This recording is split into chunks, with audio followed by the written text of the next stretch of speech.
Welcome in. Hello, everybody on YouTube. Thank you for being here as well. If you are over on the Deconstruction Junction Horizontal, I will, once Joel gets up here, I will try to pay attention to your YouTube in case you guys send in super chats on there or what have you to ask him a question. So if you're on my YouTube today and you ask a question, try to get somebody to get my attention somehow, because I only have 2 screens. So I have the TikTok and only one YouTube at a time that I can watch.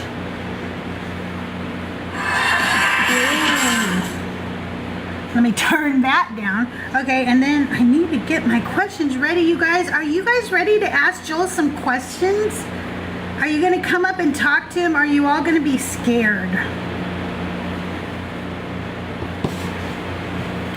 You must come up and talk, okay? You must come up and hang out with us. It's going to be a great live. Thank you all for being here. Don't be scared. Okay, if you get scared but you have a question, ask it in chat. I will try to read it out. Go ahead and use all caps if you have a question. I'm cool with that. So for questions, don't just blurt out like ridiculousness. Okay, don't blurt out John 3:16. Okay, I don't want to hear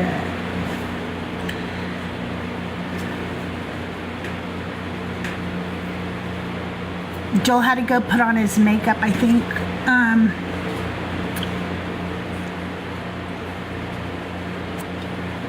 I'm really excited. Good morning, Schley. Good morning, Stella Nova. Oh, I have a ridiculous gift goal. Let me change it. It's not my real gift goal. It's a lie, y'all. Let me put up a real gift goal now. I put it really high sometimes when I don't want to reach a gift goal.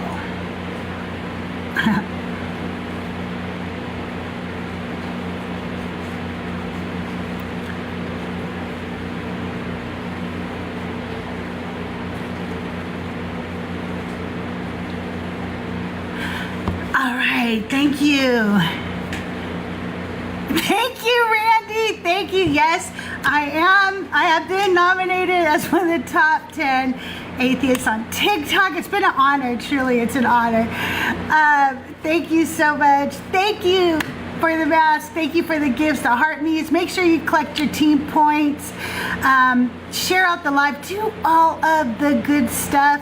Thank you so much for being here, everybody. Let me see who we got over here on the Deconstruction YouTube. Good morning, everybody. Good morning, Jenny, Joey, Moonshoes, Hastic. Thank you, Mezzo. Thank you for the raid. Schmezzo, you know I love you. Thank you. Did you like the Hail Satan song? I felt very churchy for a minute. It felt like it was a nice release, you know, to sing some praise and worship again. It was really fun. I thought it was beautiful. Devil's Public Defender, I knew you would love it. Hey, how are you? Thank you. Much better than the video I did as an homage to Joel, because my singing was horrible in that video, but it was fun, and I wasn't trying to actually sing in that video. So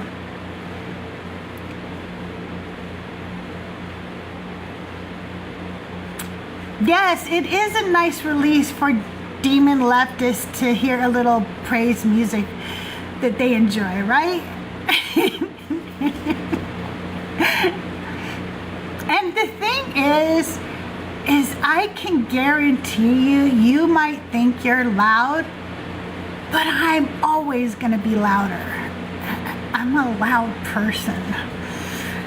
I just have the diaphragm, you know what I'm saying?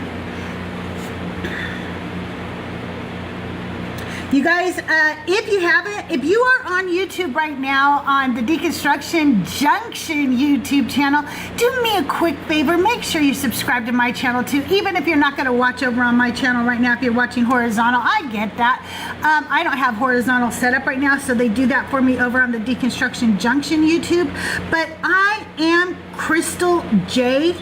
All one word is my YouTube. I think there's a link there. Go subscribe to it for me, please. I'm trying to get to 1,000 subscribers. And yeah, and if you ever aren't doing anything, nobody you love is live, go play some of my videos and help me get my watch hours up. Just play them in the background. Let your iPad run my playlist or something. It's a free way you can support my channel. Thank you so much for the heart me's. Also, I normally tell you if you haven't subscribed to subscribe, but I'm going to tell you now, don't subscribe, because the cost of subscriptions starting September 15th is going up to $10 per creator. And I don't want anybody to pay $10 to subscribe to me. So if you want to support me, there's many other ways. Check the links in my bio and you can support me many different ways, but you do not have to subscribe to me anymore. That is a ridiculous price. I will not have it. Hi, Joel. How are you? Good afternoon, Crystal. I'm very well. Thank you for asking. That was a beautiful service this morning, Joel. Oh, yeah, it really was. And I didn't know you had such pipes on you. Singing Hail Satan and Praise Satan. It started getting confusing because you were like, our Lord. Yeah, I was just like, this is sounding just normal. Yeah, I wanted it to sound a little normal, but then I said of darkness. You know, our Lord of darkness. So, you know, you've been on the show before. You kind of know how it goes around here. I'm going to start off by asking you some questions. But last time, I asked you some lighthearted kind of icebreaker questions. This time, I'm going to ask you some real questions and get to know a little bit about your journey here a little bit. And we will ask people then to AV raid. Awesome. Thank you, AV. And then we'll ask people to come up, and then of course we'll play your favorite game, the one that you bought the home version for. Yeah. Divine or Decline. Divine or Decline, yeah. Yeah, yeah, that game. So, first of all, on a scale from 1 to mezzo, how good are you feeling today?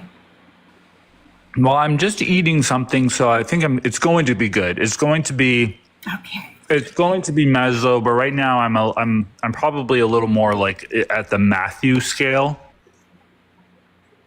Okay, so my first question would be, how awesome is it to be Mezzo's best friend? I mean, I'm glad you're doing the hard-hitting questions early. It's honestly listen, look, I had a dream last night. I'm not even joking. I don't know if it was a dream or like just like a imagining thing. No, that was what it was. I was just imagining it. I was listening to a Billy Joel record, him live at Yankee Stadium in 1990. Okay. And I was just enjoying that. And I imagined playing music. This was after I did my music live. I imagined playing music, and I imagined like Mezzo being there with me. And I'm not even joking. And I was like, I felt safe, if that makes sense. Like I was just like, this is I would know I would have someone that's supportive, that doesn't like he doesn't like mince words necessarily. He's not like a yes man necessarily, but he's there to support and be very, very like kind and caring. As far as a friend goes, and you know, we've only met in person like 24 times abroad just to record things in England and Sweden. But you know, we haven't been friends that long, but boy, I am so grateful for Mezzo. You're so sweet. I was going to ask you more funny questions about Mezzo just to fuck with you, but I'm not going to do it. It was just going to be the first few questions were about mezzo. But No, do another I one. actually Do have another one. I'll do a stupid answer. I'll do a stupid answer. Okay, I'll give you one more. Let me see. I actually have one. So, Joel, how does it feel knowing mezzo is clearly more talented, the more talented half of the friendship? That fuck? That fucking fuck? What are you talking about more talented than me? Just because he can grow facial hair. That's what everyone goes, oh, he's more talented. You guys think he's more talented because he grows facial hair. I'm the more talented one. That's kind of talented, though, right? It's a talent, right? No, it's a natural thing. Like, it's not like he, like, practiced. He just grows it. And so everyone goes, oh, it's so sexy when he plays music and stuff. I'm playing, like, more than 4 chords. I'm playing at least 5. And I'm also writing so many words. Right? A lot of the stuff he does is just other people's songs. Yeah. Like, Today he didn't I remember even do that one words. He song. just did Final Fantasy. That one song that you wrote that had lots of words in it. Jesus, Jesus, Jesus. Yeah. That was That's really a bit good of a one. trick. You're not going to believe this, but it's mostly one word. It just feels like a lot more because I say it over and over again. Oh my God! Now that you say that, Yeah. how did I think not about it. see that? I must I know, have had yeah. like my Christian glasses on at the time. Exactly. Now that I say it, though, it's like, oh yeah, Jesus, and then Jesus, and then Jesus, and then Jesus, and then Jesus. Like, it's just like the one same word, right? It just seems like a lot of words. Yeah, it does. That's a DC Talk cover. Okay. All right. For real though, Joel. Okay, so could you tell us what your Christian upbringing in Canada was like and how it shaped who you are today? Well, we lived in an igloo that was the shape of a cross. That's how Christian we were. That is canon for me now. Do you understand that? You know, my upbringing as a Christian in Canada, because of the connection with the Institute of Basic Life Principles and other sort of like very American organizations, like evangelical organizations, it was probably, well, when I hear Joyful talk about his upbringing, very similar to that, right? Because we connected with all of that stuff. So even when I would learn certain history and things like that, because my mom would get those books, it'd be like American, right? There'd be some American, propaganda, like the Christian propaganda version of it, right? And so, it was very evangelical. I mean, we went down to Colorado this one time to a apologetics conference and went to focus on the family. Which, because Dobson just died, so we were right in there. So it's really interesting when you're in this community, because like everybody kind of like it comes from a very similar place, even if we were in very different kind of like parts of the world, or at least our continent here. So and a big family, very conservative, very fruitful and multiply-ish. Very stay-at-home momish, all the stuff that you can imagine, all the trappings of fundamentalism. That was my upbringing. Sounds like the way I raised my children. Okay, so I actually know a little bit about your deconstruction, but I don't think that everybody who's listening today has. And one of the things that I really like is when you talk about how the story of Isaac, the almost sacrifice, that it was, or whatever, was arbitrary, and that really had an effect on you. Would you like to tell that story to everybody? Yeah, it was weird. I don't know. I probably don't even know my deconstruction journey for myself. Like, I don't know when it started or how it all happened, because I think a lot of it happened in the background of my brain, I was still believing, and I was just like, I stopped going to church when I left home. So that was like around 19. And I just couldn't be bothered. And I felt like I had heard everything I needed to hear, and I still believed it, but I just didn't like the church environment. I didn't enjoy worship music or the weird, the welcome committee. Like, that bothered me. I felt it was fake. And so I didn't feel a real connection with that. And I didn't want to get up on Sunday, but I still believed this stuff. And I think I might have thought that I was smarter. Like, I was like, I know it all. I already know all the stuff. I don't need to learn more. But anyway, so over the years, I would read some stuff, watch debates and stuff like that. But I was always on the Christian side. But it wasn't that long ago. It might have been just pre-COVID. I don't know. I don't think it was in COVID. It might have. I think it was pre. And I had this. I just started thinking, and certain things would come to me that like didn't seem to make sense. And one of the things was the Abraham and Isaac story. And of course, all the like regular things that you would think, like, well, if he's all knowing, then he would know. He doesn't need to test anyone. That doesn't make sense. And Isaac would definitely, if he has his father like holding a knife above him and bringing it down, he's going to get PTSD from that. Like, that's going to be traumatic. So does God not care about the trauma that Isaac is experiencing?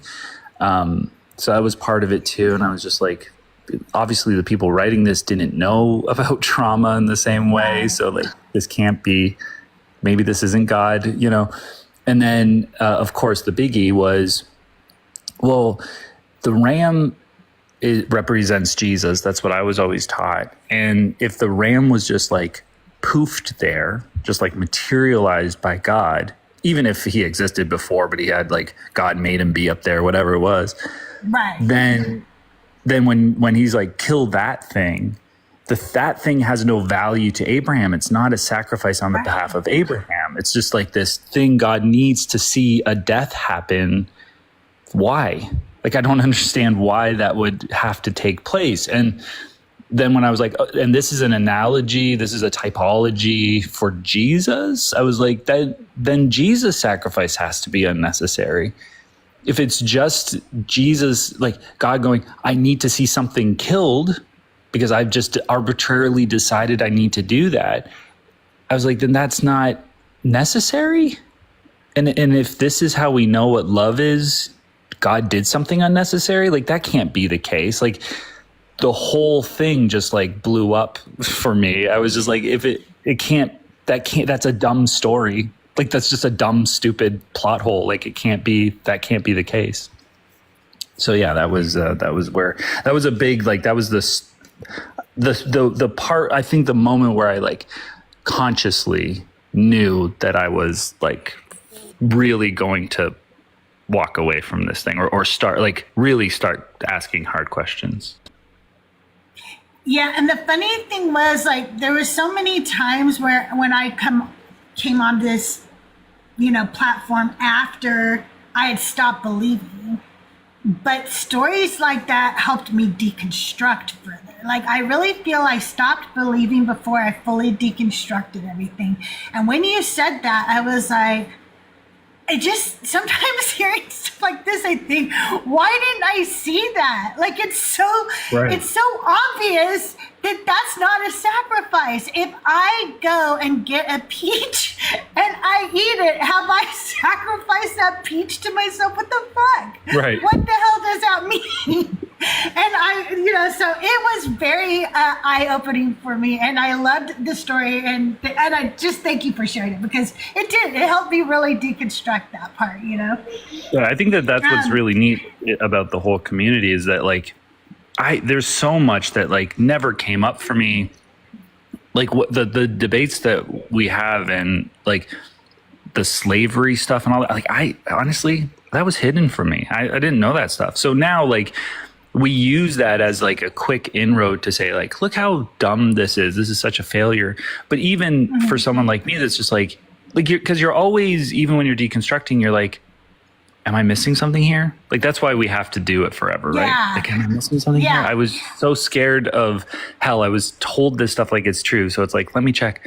Those types of things, like being exposed to what the Bible actually says and like learning all those things from Justin and other people. Mind shift was big for me.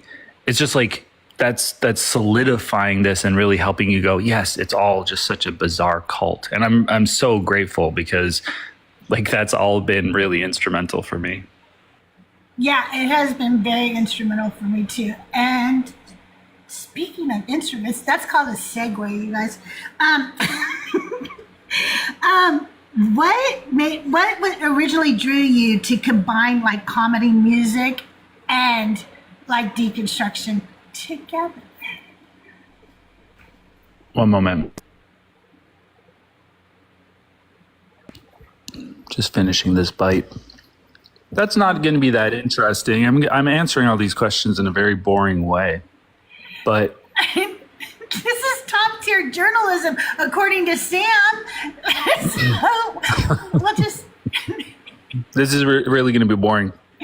So, I've always been a musician, like a songwriter. I love writing songs. It's my favorite thing in the world. And it's like I would say that's like my number one passion, although it's kind of gone to the side in the last few years, but I love it.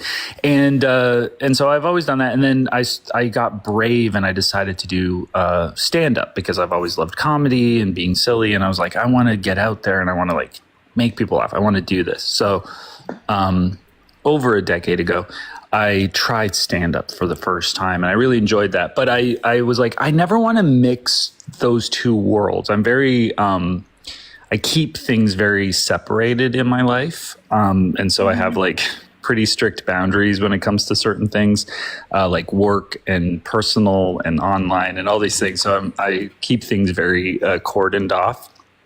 And compartmentalized? Compartmentalized in a big way, yeah. So one of those things was music and comedy. I was like, I don't want those two to meet because I love my real songs. I love my serious songs. And there might be a bit of humor in them, but they're not jokes. And I didn't want to make that a joke. But I was doing stand-up and whatnot and all this. And again, it was, I don't know, it was, I guess after COVID, it was probably around 2021. For some reason, I was like, you know what, let me try funny song. Let me just give it a shot. And it kind of opened the floodgates because I just started writing tons of like, my sense of very rude and very stupid comedy songs. And I went and did them and they really worked. They were like fantastic. And I've written 50 of them. They're not all good, but I've written a lot of like comedy songs. And so when I started into the deconstruction, which was like happening simultaneously, but I wasn't really connected to it in the same way as I, have gotten. But I wrote the Jesus song and stuff like that. And, it trickled into it. And so then when I've just started like doing lives and all that, it was just a no brainer to be like, I'm going to write some jingles, which will be funny. And it'll just be these cliches that these Christians say. So it was just like a natural thing to do because I was already in that. But it's all just like songwriting. Like that's where the real passion is. And then it all mixed. It's just my personality ultimately, I guess. And now you have the funny children songs too for Bible verses that normally are not children verses. Those are amazing too. But the ones you do for what we hear every day from Christians, one of the things that I love the most about them is when you play one and they go, wait, how did you know I was going to say that? Like they really thought their idea was original or something. And then you have a whole song ready. They're the first one that ever said that. Yeah. Oh my God, that cracks me up so much. You guys, I will bring you up for questions and I'll read your questions out after I get done with mine in just a few minutes, okay? Okay, so why did you ever decide what in the hell possessed you to read the Bible chapter by chapter? It's so boring. Your questions are really short. like I take a bite because I'm like, but this is the last bite. Okay. Okay, well, go ahead and finish your bite. I'll do a commercial. Finish that up, okay? You guys, thank you so much for all the love you're showing today. If you can, and you haven't, send me a heart me. I need 38 more out of the 137 of you sitting here. Send me a heart me. It's only 1 coin, and then go collect your points because I am in a, flash goal thing, okay?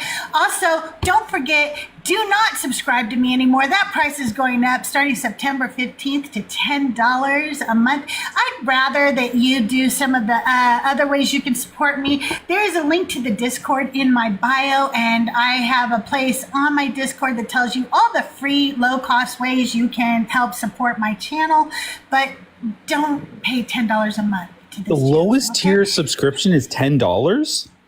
Starting September 15th. Oh, that's wild. Just be a member on my YouTube because I think that's still gotta be Just cheap. go over to my, do that for me too. I don't even have membership yet, but if you subscribe over there, you'll help me get to the point where I can get members over on my YouTube. So thank you for being here. I'd rather you give gifts to me or my panel, do anything else, but don't pay $10 a month. I'm fine. That's a lot. That's crazy. Okay. Okay. What was the question? So, why did I decide to do that? So, yeah. one thing that's weird is like, sometimes like I feel like I'm really in this community, but I'm not always like the most community type guy. I'm a bit of I like to be at home. I'm a little bit of an island sometimes.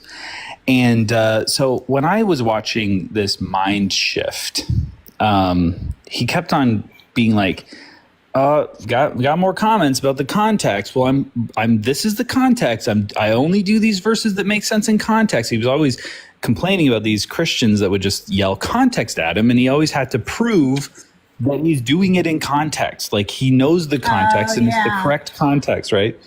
And so already I was like, I felt like I was from the outside, right? Because I was like freshly deconstructed and I'm just like looking at this and I go, you know what, this is what I'll do.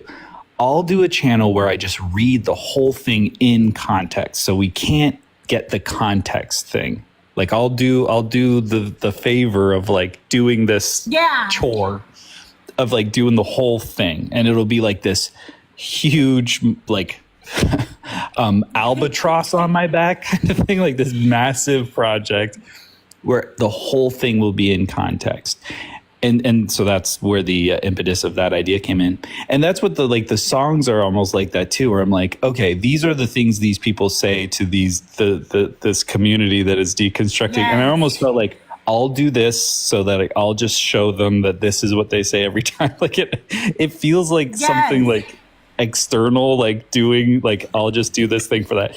But no, I'm obviously right in the middle of the thing. But yeah, so that's why I decided to do that. And it's been a very fun, like some of the chapters are horrific or boring, but I think it's been really fun and fruitful to like, especially in Genesis, because you're like every single chapter has some sort of thing that needs like 3 apologetics to fix. Like it's crazy. Yes. It's crazy when you just sit and read it. You're like, you guys need to do so much work to make this make sense. This is insane.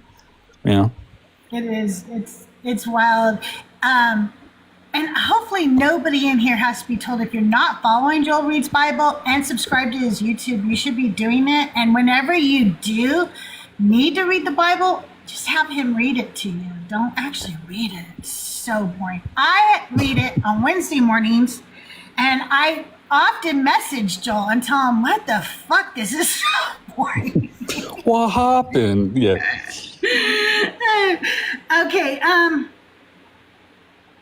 Okay, so what is your long-term trajectory, Joel, for what do you want to be when you grow up, Joel? I think that's a good question. When I was younger, I just wanted to be, I always had the idea that I would want to write a song that would be so famous that, one, I would get enough money that I don't have to like go to work regularly anymore. And then two, it would precede me. So think of like Piano Man. Like everybody knows Billy Joel, but like even those that don't know Billy Joel know Piano Man. Right? It's just a song that is more famous than him. So I was like, I want to do that. I want to have a song that's more famous than I am. Because like right now I can think of Harry Styles, but I don't know that I know a song by Harry Styles that's more famous than him. You know what I mean? Yeah. No, for sure. Like, you know, like Eat It for Weird Al, right? Yeah, exactly. Everybody knows Eat It, but they don't know necessarily who Weird Al is. The song for Exactly. You nailed it. You picked the perfect example, Crystal. I did good, right? Mm-hmm. Nailed it. No, but yeah, no. I want it to become famous, but also I want music that's going to be timeless, that's going to be more famous than me. I want to have like that quality of music. And now that like this deconstruction, I would like that to, of course, flourish and reach as many. I really wish Christians would watch it. You know, like I really wish it would get popular enough that like Christians couldn't help but watch it and then deconstruct or like try to work through all of the long and winding. The Beatles, that's like an equal thing. The Beatles are, and the long and winding road isn't even the most popular. That's a bad example, Mezza. But yeah, so that's the kind of thing. I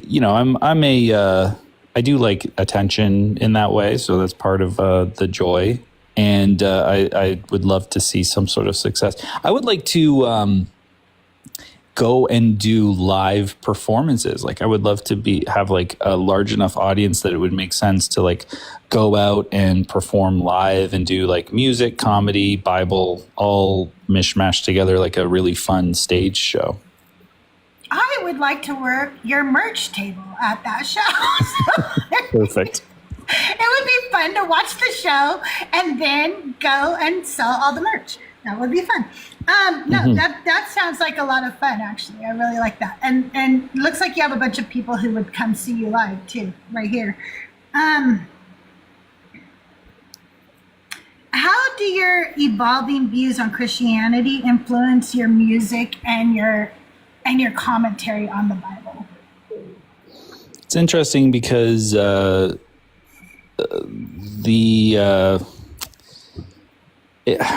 I'm working on a album. I want to write a deconstruction album because, of course, it's something that's been like my life now for quite a bit, and I know that it's something that's just going to be in my life forever.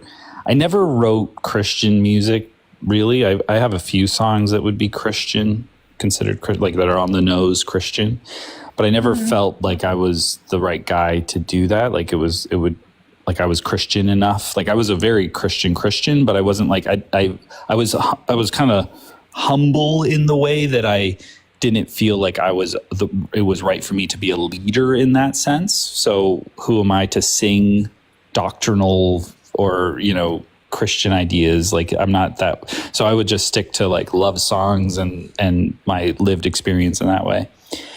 But now I want to write an album. I've written a few songs for it, and I'm trying to steer away. I wrote one the other day that was really, really aggressive, like about the problem of suffering. It really like nail on the head, calling God out type of thing. Yeah. And I want to steer clear from that. I don't want it to be like, BBD's Your typical the angry atheist. Right. I don't want to do that. I want it to be life affirming. You know how we talk about purpose and what happens after you get out of the cult, right? And that we have everything that you think you have in there, except we probably do it better. We actually, it's real on this end. Like the virtues are real. The purpose is real. You can say that our life is meaningless if we don't have the cult, but that's not true. And so I want to write an album that's going to be life affirming and just sort of like secularism affirming in a sense, without being too terribly on the nose. So that's of course, deconstruction has influenced like that desire to do that. And so I have a few things that I've already kind of put together. So we'll see what happens, but yeah, that's what the goal is with music right now. Was that the question basically? Did I answer the question? I think you did answer the question. I do want to clarify something for you and for the people listening. When I say that the subscription will be $9.99, that will be the one where you can add perks to. Will there be a lower subscription? I believe so, but there's really no good perks with it. So why would you even subscribe to that? Like you can't use emojis or anything? No, like they made it so you're like subscriber only thing. Your shit that you do for all your subscribers will cost $10. But you can have a lower tier, but there's nothing really extra for having the lower tier. So that's why I say that to you guys. They're messing it up. It's not good. Fuckers. Yeah. Oh, I thought of something about when you were talking about your music and when you were talking about how you didn't want to be the angry atheist in your music, which I agree. Oh, because you know one thing that I think that the Christians don't get is how much freedom comes with leaving the faith. A bunch of us were talking about it one day, and we were talking about how like we have these sound stupid, but they are freeing. Like we have the freedom to lie when lying is the best option. When you're a Christian, I don't know about you, but I fought with that. I was like, I was so honest, it was hurtful sometimes. Not because I was so afraid to lie because it was a sin. And the reality is that sometimes it's best to lie. And I've told this story before, like there was a woman and she was taking care of her mother with dementia, and her mother would forget that her husband had passed on already. And every day she would ask where her husband was. And every day the daughter had to retell the story about how, don't you remember Daddy passed away? And every day she watched her mother grieve again for the loss of her husband. And every day that daughter had to deal with that pain. And one day it just dawned on her, I'm not going to tell her that anymore. I can't do it anymore. And that would have been something I would have fought with as a Christian. But now I would have gone, of course I'm not going to tell her that every day. It just makes sense that lying is the lesser of this, you know. I'm not going to put her fishing, through. Mom. Right. Yeah. He just, don't forget, he's just out, getting milk. He'll be back a little bit later. We'll see him, And that's it. Because she forgets a little bit later that she even asked the question. So why would you do that, Right. So there's so many things like that, small things like that are just freeing. It is freedom to not ever have to think that anybody I love is going to hell. That's a freedom. That is, I'm so free from that. So I like it that you're going to look at like, a lot of the more positive aspects of what it is to be free from that religion. I think that's really cool. How do you balance humor and sincerity when you're talking to Christians and talking about the text and talking about heavy topics? I don't know how that comes out. I don't know. I hope I do that. I think it's like you just change tone. So like you can be silly and goof off and, engage with people with humor.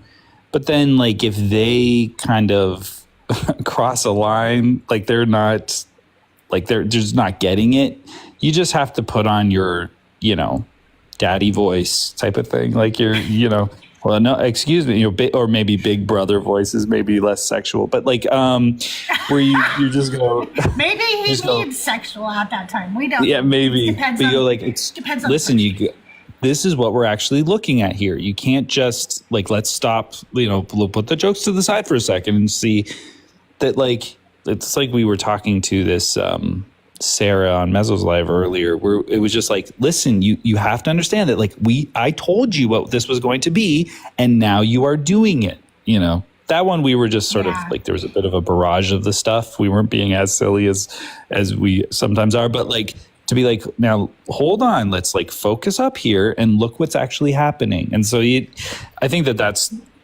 when the like sincerity comes in. And then other times, you just lose it. If someone says that like it's impossible to sexually assault your wife, like you can't do that if you're married. You can always, I don't know. I think I sincerely rip their face off because they're such pieces of shit. Like you can't, like the sincerity comes out there, Crystal, and it's angry.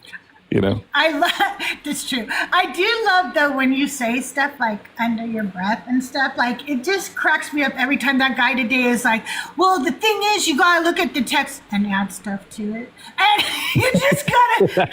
that was fun. That was cracking me up.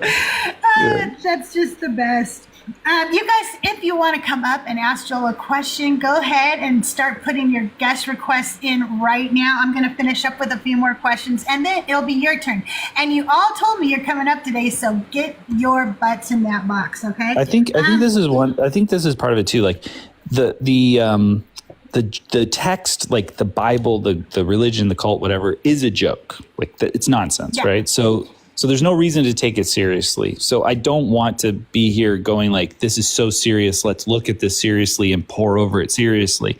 But the idea of like burning a woman alive is serious, and defending that is serious. So I'll joke about the book, and I'll joke about the text, and I can even joke about these ideas in general. Like, so for instance, the curse of Canaan, to joke about like, you curse the young kid, like the children's songs. I'm joking about these horrific things. Right. The thing itself isn't a joke. If you take it seriously and you're defending it, that's not a joke. That's serious now. But like the fact that it's in the book and what the book is doing and stuff is interesting in real life, like the what they were historically trying to do, literarily speaking. But it's also like just believing it is a joke. So that's where the nuance comes in, and that's what I think the world that I play in. So it's like, I hope that answers the question. No, I think it really does, and I think that, I think that it's the way you deal with life in general. So your humor comes out in conversation anyway. Yeah. So a part of it is that, but the way like you can smoothly transition is often impressive, because they will say something that suddenly you have to be serious about and then be like, wait a minute, what did you just say? So no, I like that. And yes, I think you answered the question. Can you share how your friendship with Mezzo grew and how it influences your creative work? Yeah, Mezzo and I met, I don't even know how long ago, but it feels like maybe over a year, but maybe just a year. And we were on my live talking to a bigot, and he came up and was like really helpful in communicating. But I didn't know this guy. I was just like, I don't know who this guy is, but he was really like, he was really good at communicating ideas, and he had this nail polish on, right? He had painted his nails, and I was like, okay, interesting character, And so then I saw he was doing a live, so I popped into his live and tapping the heck out of the screen, and then I requested up, and I said, and I put in the chat, I go, make me mod, because there were some idiots in there or something like that. I wanted to help him out. And he's like, I don't know who you are. And I was like, what? I was like, I requested, I go, let me up. He lets me up. He's like, who are you? I go, you spent like 2 hours in my live helping me with a bigot. Like, what are you talking about? I was that guy. He's like, oh, that's you. So I hung out on his live so that like, I didn't have that many followers, but like more people would come in, and I was, I championed him, even though I was very small too, but he was really just starting, right? So I tried to get people to hang out with him, and so in doing that, I guess like we started messaging back and forth a little bit on TikTok, and we'd be in each other's lives, and I don't know, just snowballed from there. But what was really great as far as like an influence on how we do things is that like we would talk about this stuff out, and we would just like talk about ideas for different counter apologetics, and it kind of like focused what we were doing from just like doing a live and just seeing where we could go to like argue with people and maybe in a cathartic way, or just like throwing spaghetti at the wall or whatever.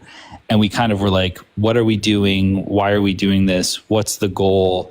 How are we going to do it? Oh, listen to this idea. Listen to this analogy. Listen to this, story. And together we've really built that stuff up, and we help each other on it and encourage each other through it. And then he let me use a lot of his backgrounds, or at least made me backgrounds to match his. So that's why I had to sign the BBD contract, and I can't get out of it. And so that's why we're where we are. We're now. So it's really helpful. Well, I'm glad you signed that BBD contract, because a lot of people don't realize that I am one of the major shareholders, and I do appreciate that because what? Money, so yeah. I knew there was is that a conflict of interest, or is that just a long time ago? It's a not conflict of interest. That's an interest. Yeah. That's just a normal interest. That's right. Actually, the United States actually has a 10% stake now in BBDs. So now it is socialized and federalized. Okay, interesting. I don't know about that. Did Mezzo do that without my? I just sold it. It was just I wrote it down on a napkin, and I just made the deal. I don't even know if I can do these kind of things, but I don't think. I don't know that you can, Benny. How does that factor into my Canadianness? Like America I think you're just boned, right?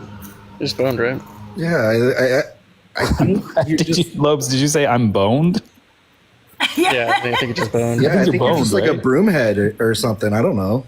And as a representative of the furry community, I must say that the furry community is heavily invested in BBDs, a whole 1%. Okay, wait. Everybody don't come in yet. I'm not done with my questions, and then we'll go. Benny, see what you started? Just chaos, sir, just chaos. Okay, last question, Joel, and then we'll get to Benny, then Lobes, and Carl, and we'll go right on up. What is your pre-recording ritual? Before you sit down, what's your ritual? It's just gonna be boring. This is just like all practical. I turn on a light. I turn on the other light. I get my water. Fill my vase with water. And Do you powder your nose? Don't powder my nose, but I just make sure I have water in the vase and in the Sadak MacBivtage mug for my Sadak MacBivtages. Yeah. And then I just like in the merch store. Yeah, and then it just like set everything up. I don't really have any other sort of. I make sure that at some point I have something to eat to annoy people. Yeah, that's about it. It's very boring. Yeah, so dull. This is normal. I have to tell you something hilarious right now. I'll set up the YouTube before I go to do the show. This is my pre-thing. And I always use a previous setting, just to make it go faster. And right now it says that I am live with Joel Reads Bible, but the picture is Mama Bash. And I think that's hilarious. So that's my pre-recording ritual. To screw up YouTube every single time. Just to make it more fun, I am nude the whole entire time until I'm just about to go live. Then I throw on some pants and a shirt. Well, why do you do that? You could just throw on the sweater and that could be done. If I have to stand up to go get more water or something like that, it's just like... I will get banned for life, and I do not want to do that again. but you'd be pretty popular on OnlyFans afterwards. That's true. Okay. Benny, how are you today, friend? Hey, I'm doing all right. I'm doing all right, guys. I didn't really have a question. I just wanted to come and kiss some ass because that's what I do best. Joel, I remember first time I ever saw you, you couldn't take guests yet on this account. And I believe it was like me and like Otter. Before that, actually, I thought you were a Christian because you came onto a panel and I just saw this account that was like Reads Bible, and I was just like, oh God, is this another like VOR or something? Similar color. Yeah, it was. And I was like, oh my God, no, he's not. And then I like checked out your channel and everything. And I was like, oh man, I got to get on this train. And after that, it's been a ride, and it's been so great. Like just watching you like go from that period to where you are now, like you and Mezzo, it's just amazing. And I don't know, man, like it's just great to spend time with you guys and to like be able to call you guys as friends. Well, I appreciate that. I didn't really hear like a direct compliment in there. Like it was a ride. It used to be different. Now it's how it is now. Okay, here's my like compliment. Like you continue to like top yourself every like time I see you. Like it's wild. Like first, I'm like, okay, this guy is witty. He's got jokes. Then he's got music. Yeah. Then he's got like actual talent. He's got glasses. Yeah, he's got glasses. And then he's got actual talent, like you can hear it in the music. And then you hear like his serious songs and you're like, holy shit, I swear I've heard this song before. And you're like, wait, no, this is a Joel original? Like, damn. Yeah, I just copy other people. But I mean, who doesn't though?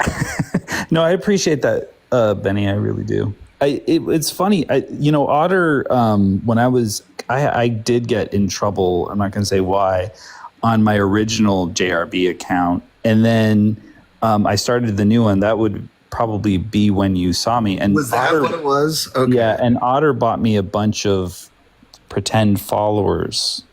And that's what got me the 1,000 I needed to start doing lives with guests. Because I was just like doing lives, just wait, come on, I need followers. Like, just trying to get through it. And Otter was just super generous. And I don't know how to do it, and I don't know how, whatever, but I needed like 400 more or something, and Otter pushed those into my thing, and then I was live. So thank Otter for that. But yeah, it's don't thank God, thank Otter, you guys. People do things, right? Yeah, like and no one other than people do things, and Otters. Yeah. All right. Well, that's what I had. I guess I do have a question. Bush or no bush? On me, no bush. Thank you. No problem. Oh my gosh, buddy, you can stay up if you want, sir. I love you. Lobes, how are you today, friend? I'm awesome. I have a limited time since I'm unpacking from vacation, so I'm gonna help the wife unpack everything. But I'm doing great. Make sure and follow Lobes, you guys. I'm gonna let him talk real quick, but follow him. You'll find out why if you follow him. Go on, Lobes. Thanks. So Joel, first off, I really love the way that you and Mezzo approach on your lives. It's really awesome. And I learned I don't really have a specific question to you or about you, because you answered questions that I didn't even know that I had. And one thing that was really cool, and this is what I tell people too, is that Mindshift was very influential to me. I thought that, Brandon, he's really, really good at articulating things, and I think he's got a Bible degree too. So, I mean, his channel is only like 2 or maybe 3 years old, and it's really cool to see the community just grow at this rapid pace. So many amazing people popping up. Like I consider him to be brand new, which means that you and Mezzo were even newer.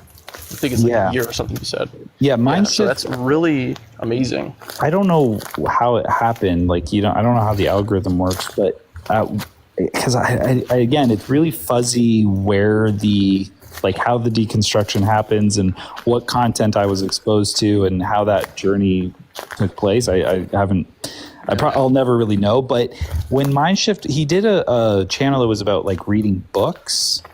And then Brandon's bookshelf. Yeah, and then on his bookshelf channel, he posted a deconstruction story that got like super popular.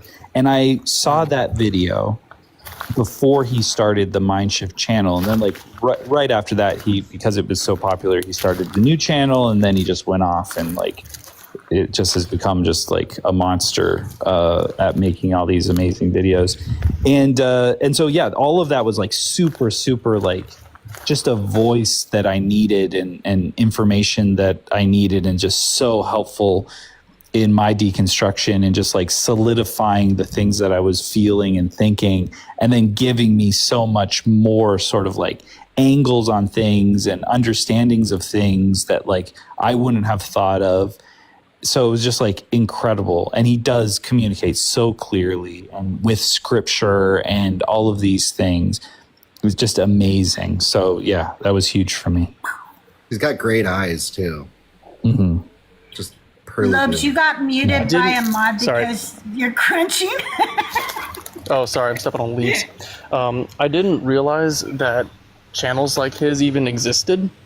And I already believed and thought all the things that he kind of said, but then hearing things from the mouth of somebody who's put it into words before, I mean, he's evangelicalizing, or whatever you want to call it. It's like the reverse missionary, reverse evangelize. And I think it's really important work, and I respect that he does it, and I respect that you guys do it. And so he was the main inspiration for me to start my account. And I guess my question for you is, do you have any advice for me, something I should avoid doing or something that I should try to make sure I do often?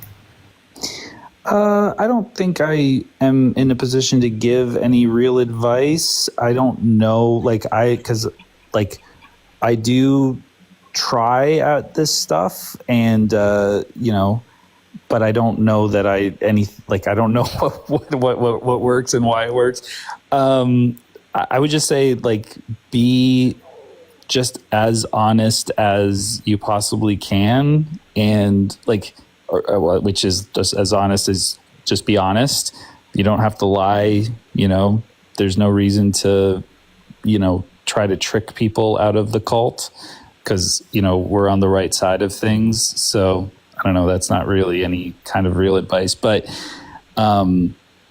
that's it. Just keep, and as far as growing, just make constant content. Just always. Oh, I appreciate you. Just I do post so every much day, content. except for this past week vacation. But yeah, man. All right, thank you for that. I'll drop down. I got to help the wife continue to unpack. I've enjoyed this, Crystal. Thanks for doing this. Lobes, thanks for coming up. I appreciate you. You guys make sure you're following Lobes. He goes live and he has awesome conversations. He is also, he's one of those people who's more cool, calm, and collective when he does his conversations. Caro, how are you today? What the dog doing? I'm doing good. Hi. Hi. Did you have a question for Joel today? Yes, I did. So, Joel, I DM'd you a while ago on Discord asking about this. I haven't heard back. It's definitely not that you're extremely busy and you get tons of them. I don't send a lot of pictures of my urethra to people, and it's just because true. I don't want that out in the world. Yeah. So if we were in person and you wanted to see it, maybe, but just because of the picture thing, and people probably would be able to tell it's mine, I just probably won't be sending you a picture of mine. Okay, and I was over here thinking it was the furrophobia, but anywho. No, Caro, no. Oh, Caro, sorry. No, Caro, no, stop.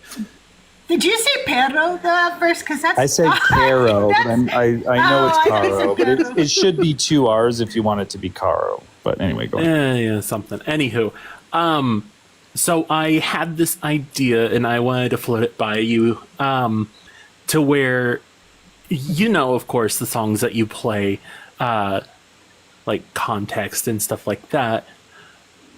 I was thinking, why not guest on other people's lives and have like a air quote bot account.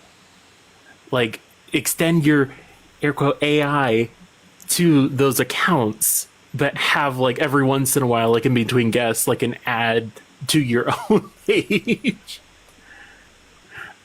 Explain how it works. So do I come up as Joel Reads Bible and I'm sitting on a panel, but I'm not really there, but it's an AI JRB that like plays my songs sometimes?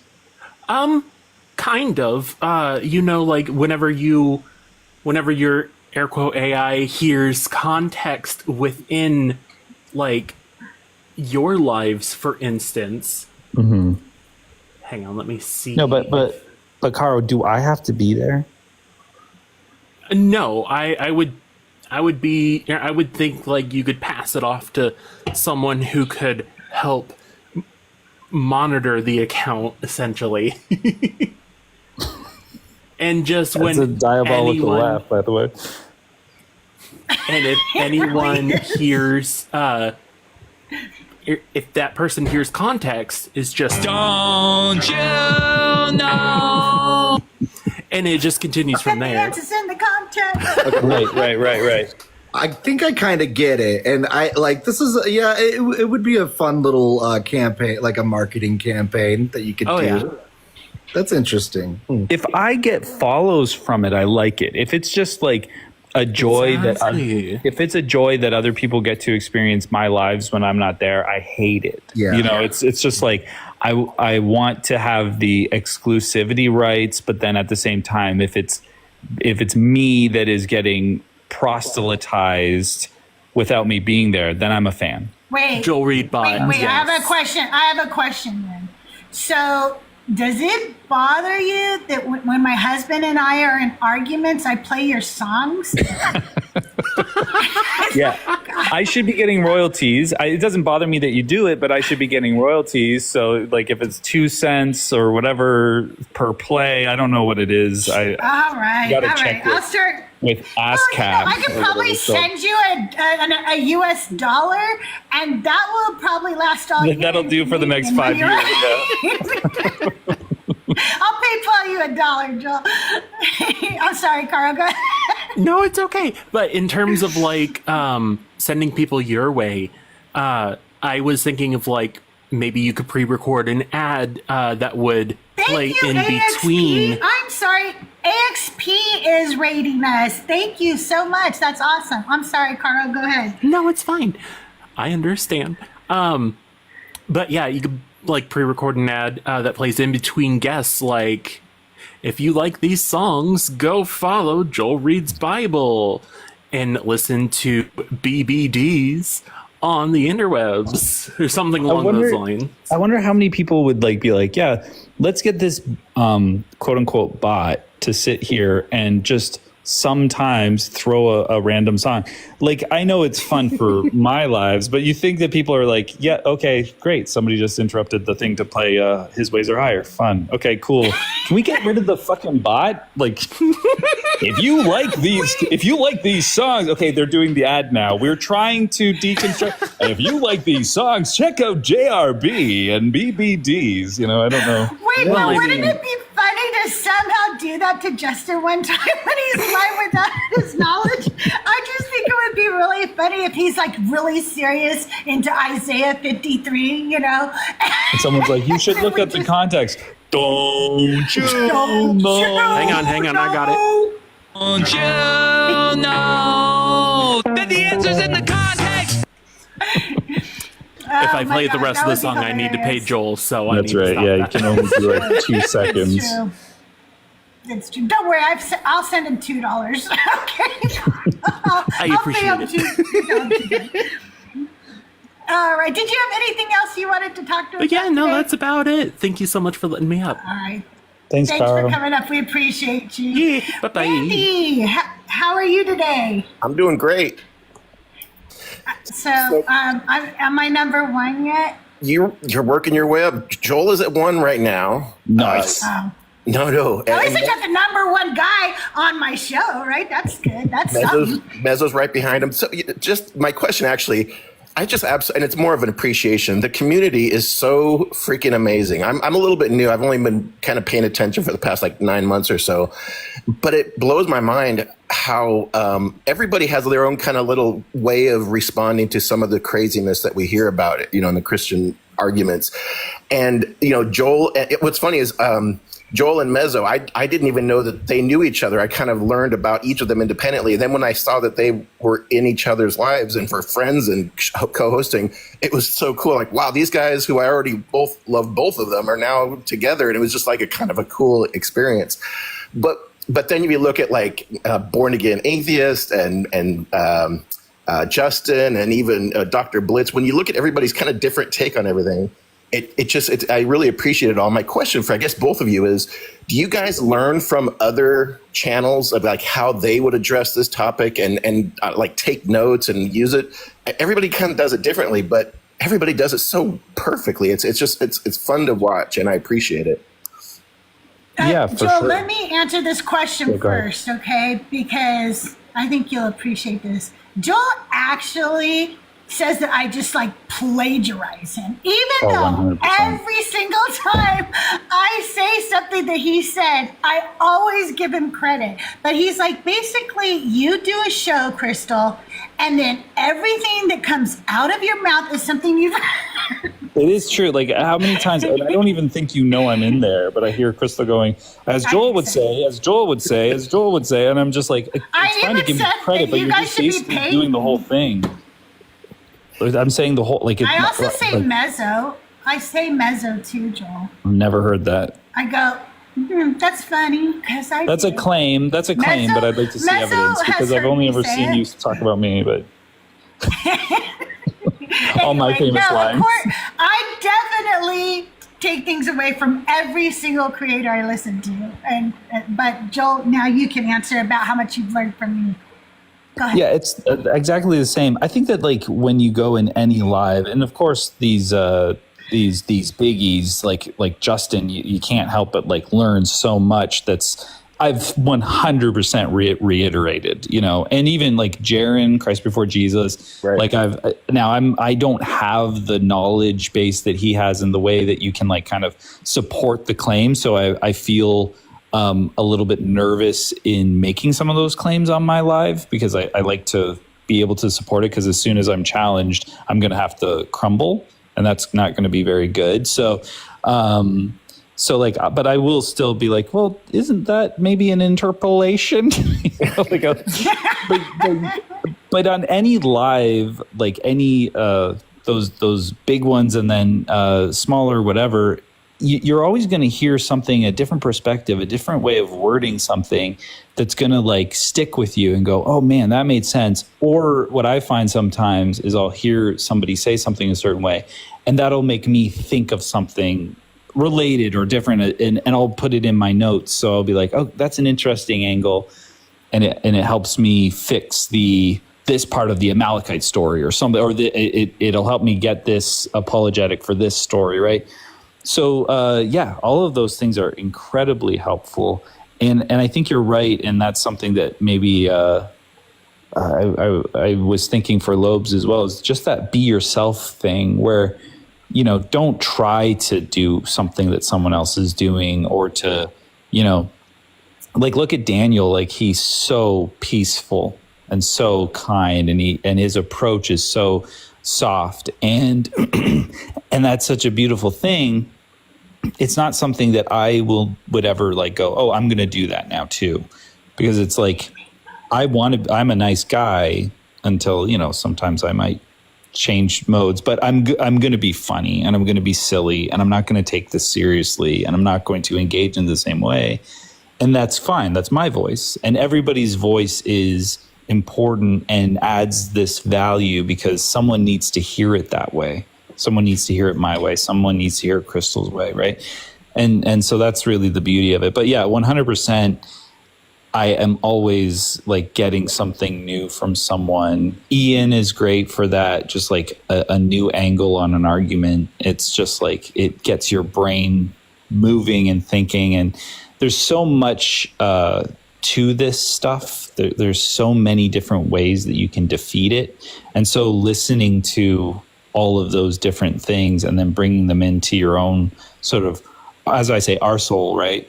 Yeah. I have like this giant gaping arsehole of all these ideas that are great ideas from other people. And I can just reach into my arsehole and take it out. I've taken from your arsehole. Yeah. What was your objective definition question? I think that's a great one, Joel. Like the objective definition of schmurder, like asking anybody, like, what does that mean? And then they get caught up and they're like, and you're like, yeah, what is schmurder? Is it justified? Is it like, where's this definition? If it's going to be objective, it has to exist objectively. Nothing does. Like it's always going to be subjective all the way down. Yeah. So anything to show your consent one, the way you show the consent, I like it. I like it when he says you should just dump it. Yeah, that's my favorite part too. That's dump beautiful. Randy, did you have any other questions for Joel today? I think no. Just one. Actually, I do have one last question. I'm starting to follow all of your Joel Reads the Bible. I'm on Acts right now. Do you do prep work? Like, do you skim through the pages first to kind of prepare what? Because you seem like you have content, or maybe it's just your improvisational mind, but it feels like you're really well prepared even before you start reading them. Or are you just reading them raw from scratch? So funny that I was just talking about this to my friend. I do not do any prep work because the way I think of the channel, and it wasn't the original way I thought of it, but it just became that, is reacting to the Bible. So they're reaction videos. And so I read it and then just react in a raw way. And I was reading it at face value, and I don't know if there's a change from the earlier videos to how I do it now, but probably. But before I was trying to get in the headspace of literally not knowing anything. I don't know anything about this cult. I don't know anything about any of it. So I'm just reacting. But it's hard to do that because I do know a lot about it, and I know a lot of apologetics and the doctrine. So what I do is I'll just highlight when something directly contradicts Christian doctrine. And I read it specifically for fundamentalists and evangelicals. All Christians probably can't, it'll debunk a lot of Christian stuff, but specifically for those people, because that's what I was. And I just honestly react to it. And a lot of it I don't know. I don't know the story. I didn't know Abraham pimped his wife. I didn't know that happened. So when I read that was just an honest reaction, just going what? What? Excuse me? This is in here? What's happening? And so, yeah, I don't pre-read it. And that's why they're not. I don't think they're as peppy and don't have as many jokes as there could be if I pre-read and took notes and really knew what was going to happen. So, but it's nice for you to say that it seems like I am prepared. Yeah, so. I would have thought the opposite. I really would have thought the opposite because you're just good at it. I don't know if you've ever taken improv classes or what, but it feels almost scripted, but it's great content. So I appreciate it. So thank you. A lot of that's I've edited out a lot of rambling. If you ever watch the live on my, I do live streams when I read it. And so the dumplings that hang out in there will attest to me working some stuff out and doing a lot of ums and ahs. I take all that out. And so it plays a lot smoother, but I am a natural improviser. I haven't really done the courses, but it's within the comedy. That happens. Yeah. Awesome. Well, thank you for everything. Appreciate you. Thank you, Randy. I do a Bible study on Wednesday mornings at 11 a.m. Pacific time. You should join us too, because we're going through the Bible and we're behind Joel. So you go listen to his first and then you join mine, and then we go over a little bit more detail. But we cheat and listen to Joel a lot, and I recommend it. Everybody should listen to Joel Reads Bible because it's entertaining, and you don't want to read the Bible yourself. No. Don't do it alone. He's doing it for you. Don't do it with William Lane Craig either. It is not safe. All right, Randy, thank you so much for being here. We appreciate you. Anything else? You can ask another question if you want. If not, I'm going to move on to Megan and Freya. Nope, I'm done. Thank you. See ya. All right. Thanks so much for being here. We appreciate you. Big W in the chat for Randy. Megan and Freya, welcome to the show. Did you have a question for Joel today? Hey, Crystal. Yes, I do. Joel, first I have a request. I would like nothing more than to read the Bible with you on YouTube. I have it plugged in on my earbuds every day. YouTube, that's what I multitask with. But I cannot read Bible with you because your playlist is in the wrong order. I am being bombarded with these comments. So which one do you use? The podcast one or the chapters one? I go to YouTube, and then your playlists, you have just a Joel Reads Bible that has 200 and some odd videos, but I can't play them from the bottom up. Yeah, so this is so go to the one of the chapter ones. So if you're in Genesis, just go to the one that's specifically for Genesis. But you don't have all the... Yeah, I have every book playlisted. The thing is that I can change the podcast one too, but I thought with podcasts you want the most recent one to be the one that people see. I can switch that, but I just thought podcasts are you always get the more recent, but you want it to be the oldest one, and I've made all the other playlists oldest first. All the other playlists being the other chapters, other books. So there's a Genesis, Exodus, Leviticus. Genesis is called Questions in Genesis. Exodus is called Dust to Exodus. Leviticus is called, I think Leviticus for the Rest of Us. I think it's called. Do you ever just crack yourself up? You know you do. You probably sit there. I'm what could it be? What could it be? I forget what I did for Numbers : a bummer is that playlist, and then Deuteronomy is something about brutal Deuteronomy, the brutality Deuteronomy, something like that. So they're all chaptered out. Booked out. Why do I keep calling them chapters? But yeah, maybe I should just change the podcast to do oldest. Oldest first or whatever. Anyway, I'm sorry, Megan and Freya.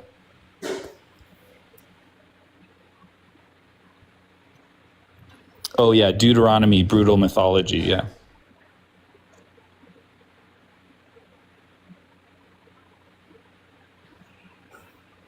I feel like Megan and Freya aren't. Megan, are you still there? I'll fill some dead air. Megan and Freya, where are you? Oh, I'm here. Oh, okay, we couldn't hear you. Oh, sorry.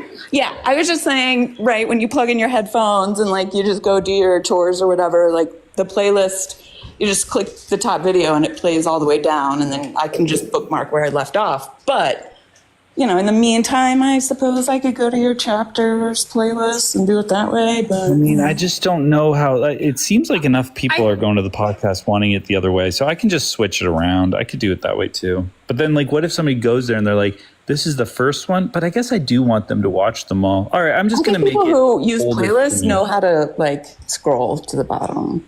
Well, there's so many videos, so I get it. And people would go I'm watching the chapter, and when it goes to the next one, it always goes the wrong way. That's part of the problem, right? If it's just autoplay.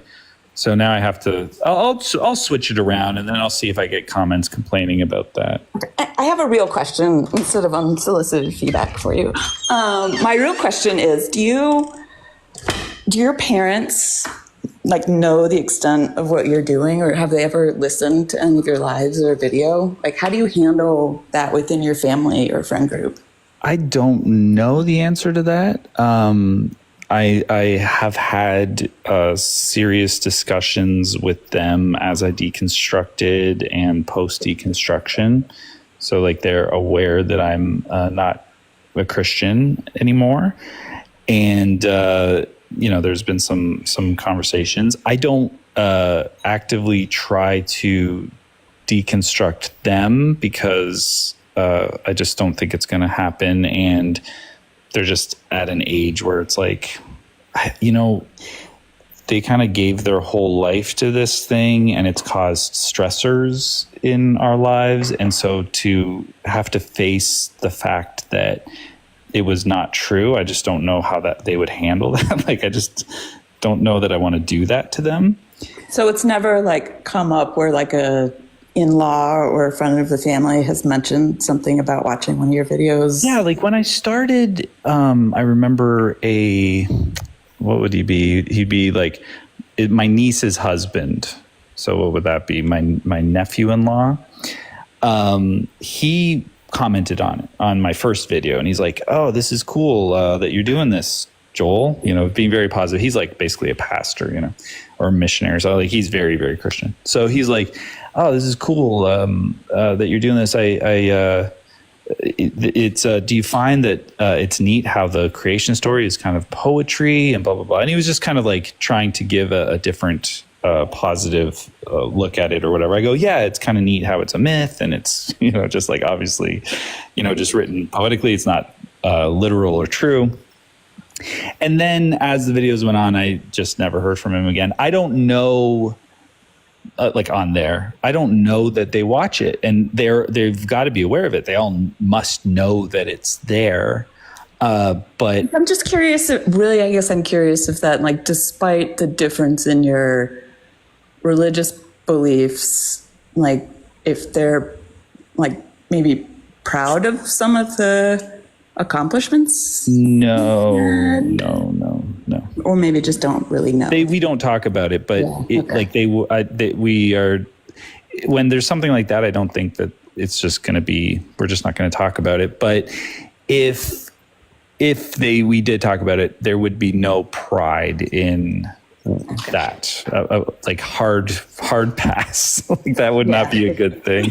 I don't mean to get personal. It's just that's something that that's fine. Holds me back a little too. Is that like I think mine would maybe be the same way a little bit. Yeah, this is not a good thing, and for them, and that's why we wouldn't talk about it, because it's not. They're not going to want to like directly broach that subject. We'll talk doctrinally, or I could, we could do biblical slavery. We could talk about whatever. Like they're going to be fine with those conversations, but to actually like go into that, I think that they would avoid being too direct with it. But yeah, there's not going to be pride in that. It's interesting because like when I grew up, rock and roll music and secular music was evil, right? Like it's of the devil. And part of the Hell's Bells, I don't know if you guys relate to that, but, rock and roll, even just a backbeat is evil. Doesn't matter what the lyrics are. And so I always, would make music. And there was a time when I was on this like kind of reality show. It was an online reality show in like 2011 or something like that. And boy, did my mom become like a huge cheerleader for me, which surprised me because this was like to be in a pop supergroup. Like this was like secular music. There was nothing Christian about it. But she was just like, really involved in the story. So that I think is kind of coinciding to what you're saying, where it's like, well, if you gain success in a thing that may not have been the good thing, all of a sudden you get, your parents are like, oh, this is cool. Like, look at that. You got thousands of subscribers on whatever. I think that this is a very specifically anti what they've lived their lives for thing. And so they're not going to be fans of it at all, So we haven't talked about it, but I can say that I don't believe that they would be proud. Pride would not be part of it. They want a godly man in their son, and they don't have that. Okay, that's all I had. Thank you. Thank you so much for coming up. We appreciate you. You're welcome. Have a good one. In the chat. Thank you. Big W in the chat for Megan and Freya, you guys. Always fun to hang out with them in the chat. Drew, how are you today? Hi, I'm doing great. How are you? Doing good. Did you have a question for Joel? Yeah, I sure did. My first question was, well, it got kind of partially answered there, but I was going to ask if you'd ever had any sort of deconstruction conversation or success with, you mentioned you had a big family, like any family members. It sounds like definite no with your parents, but is there any conversations you've had with like your siblings, for example, or that has led them a little more route?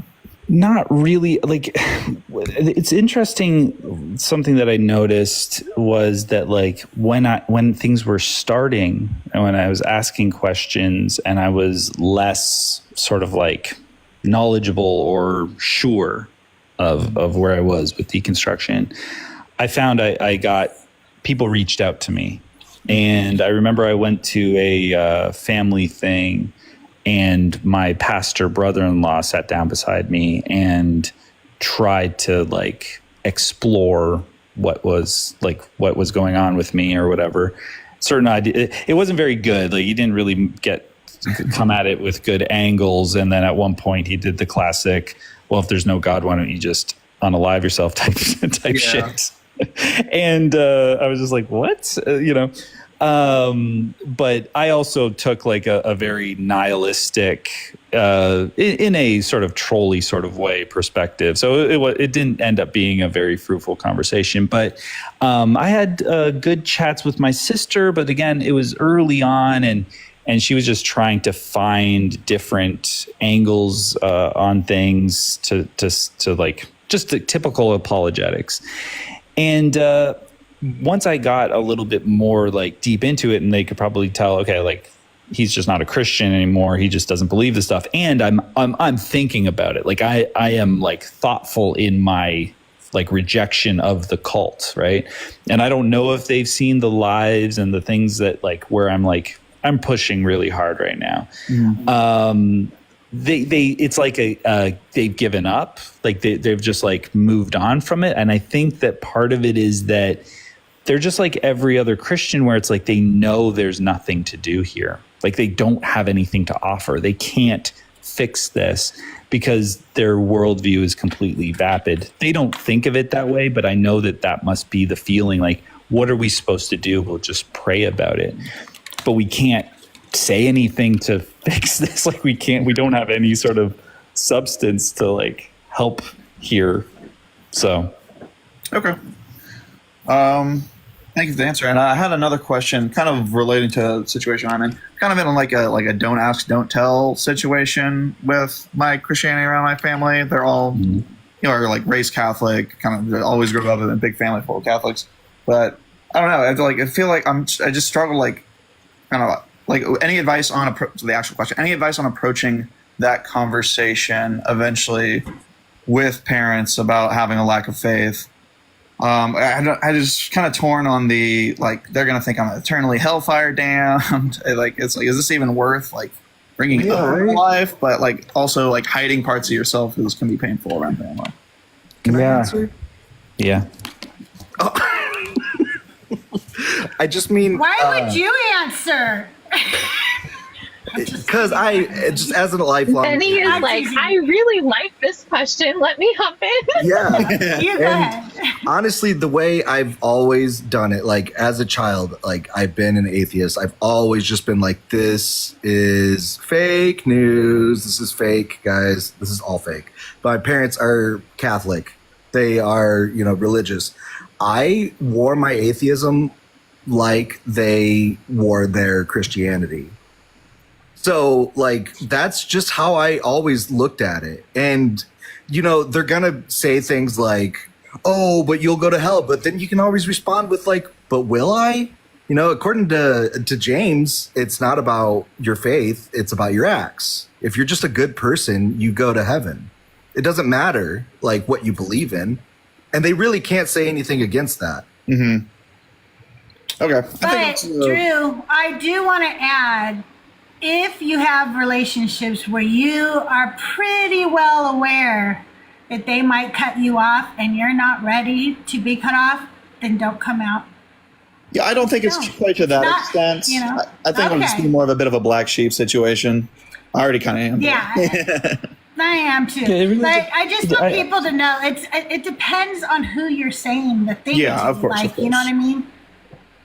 Yeah, it's like whatever your goals are. So like originally when I was starting to deconstruct, I genuinely was curious like what the answers to these problems were, and my parents were like they brought us all around to all the apologetics things. Like the amount of books on this stuff that my mom has that are quote unquote resources that she would say she's got. I just want to be a resource, And the amount of like Ravi Zacharias videos we watched growing up, and all of these curriculums that were all, relating to Bible stuff and God and all the rest of it.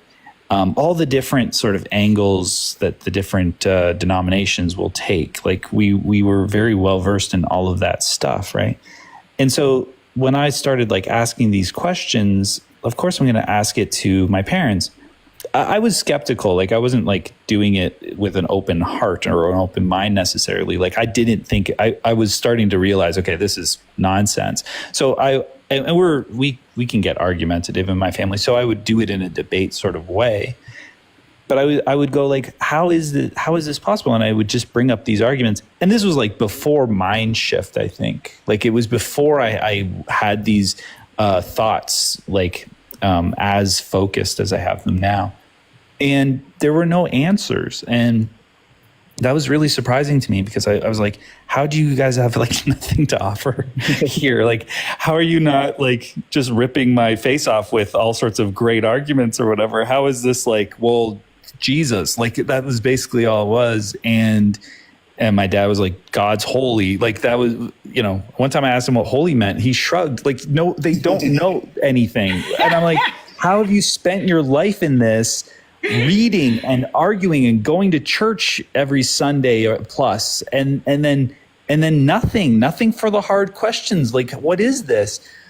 And so that was like when I started, and then of course now I'm more on the attack of the ideology, but with them specifically, even though they know where I stand, I don't really want to have these conversations with them anymore.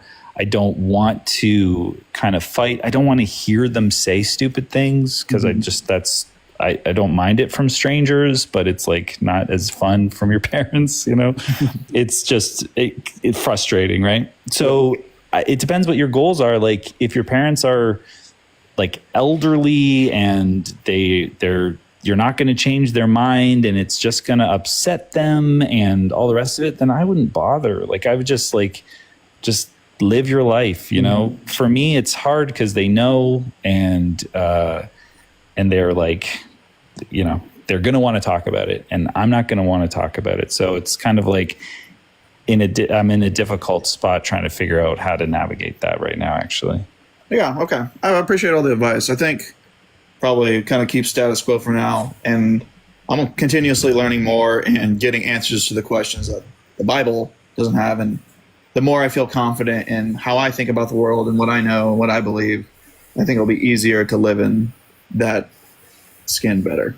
Yeah, and if they were like moderate Christians, because there's so many different types of Christians, if they were like kind of superficially, moderately Christian, and it's not like they made that their whole entire life and raised their whole entire family with that, and it was like, not always great, then maybe asking them questions like you're like, this is curious, as if you're exploring and you don't have a conclusion yet, might just be like a nice sort of like way to help them start thinking too. And then maybe together you guys can come to some interesting conclusions. And maybe they're a little bit more like kind of liberal with Christian doctrine than you thought, or something like that. Like these might be, they might be fruitful conversations, but maybe just to come out and be like, I don't believe this shit anymore, that maybe that's not the best move.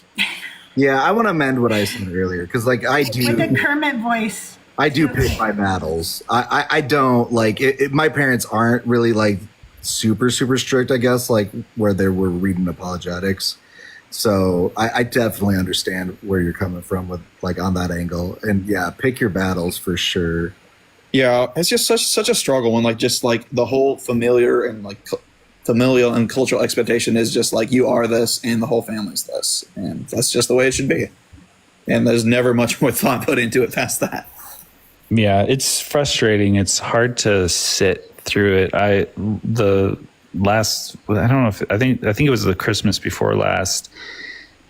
I was sitting there, and you guys know the book with no words. It's a little tiny book that they give to kids, and it's like green and red and gold and black and white. It's just got colors. It's the wordless story or something like that. You guys can look it up. I don't know if it was like Chuck Swindoll wrote it or made it up or something like that.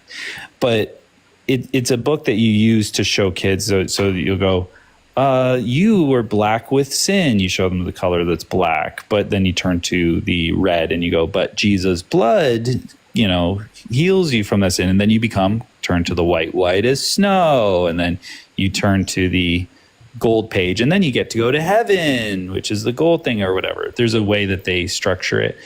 Anyway, so Christmas. Sorry, it's just so stupid. Yeah, it's just the gospel message so for dumb. kids. Okay, I'm sorry. In Go a ahead. wordless It's just book. so Yeah, dumb. it is dumb. And so my mom, of course, gets a bunch of these little color books, and there's a bunch of little kids, nieces and nephews, and they all sit down, and she does this presentation of these stupid, and like I'm sitting there just like fucking like, you're indoctrinating them. Like, I don't like it. I don't want to be there. Like, it's not fun. So yeah, that stuff is really annoying and frustrating. All right, yeah. Thank y'all for the. That's I can probably ask questions. Thanks for coming up. Appreciate you. Appreciate it, y'all. Thank you. Thank you so much. You guys, W in the chat for Drew. Slay the day. Hi. How are you? Good. How are you guys? Can y'all hear me okay? I have a little bit of a sore throat. Okay. Yeah. I just wanted to say real fast to Drew, hopefully he's still listening, but I think we were all trained to always be prepared to give an account and to give an answer. I just want to say, you don't owe anybody anything as far as that goes. You don't have to explain any of that until you're ready. And if you're never ready, that's fine too. Anyway. Hi, everyone. Hi, Benny. Hi, Meeks. Hey. Hi, Lobes. Hi, Mezzo. Hi, Joel. Hi, Schley. Hi. Are you making fun of my accent? I am. No, that was the way I talk. Hi, Schley. I related to what you said about the hidden things. They don't teach us those things, right? Like the super grotesque things. And that was definitely the case for me. I just believed everything and didn't look. I was trained not to look at the gross stuff. So when people started pointing those things out to me, it was pretty rough for a while. But anyway, a question. I don't know if I have the most interesting questions, but you'll probably make them interesting, I'm sure. So do you have a favorite song or jingle of your own? Oh, that I wrote? Yeah.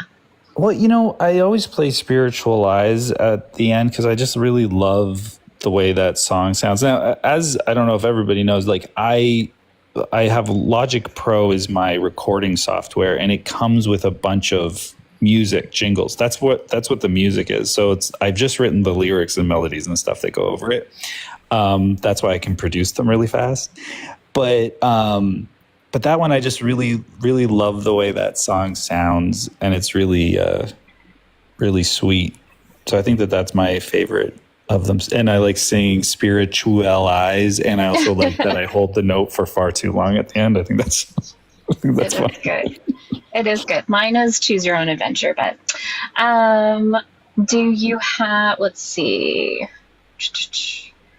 if this is weird, but do you have a habit, if you're comfortable, what's the weirdest habit that you have, if you want to share it? I don't know that I'm trying to think of a habit that I have. Drinking out of a vase instead of a normal I was going to say, that's normal. Mine is being a beverage goblin. I have like 4 drinks next to me at all times. Yeah, no, Kind of that's a habit. normal. That sounds normal. Flip-flops when I mow the lawn, but I've tried to stop doing that because I know that I'm going to lose a foot. I don't know what, like, I'm trying to think of a habit. I can't think of one off the top of my head. You leave the water running when you brush your teeth. Is that, or do you? Sometimes, but not all the time. I'm actually pretty good with that. I'm like in a lot of ways, I don't have habits because I'm capturing what?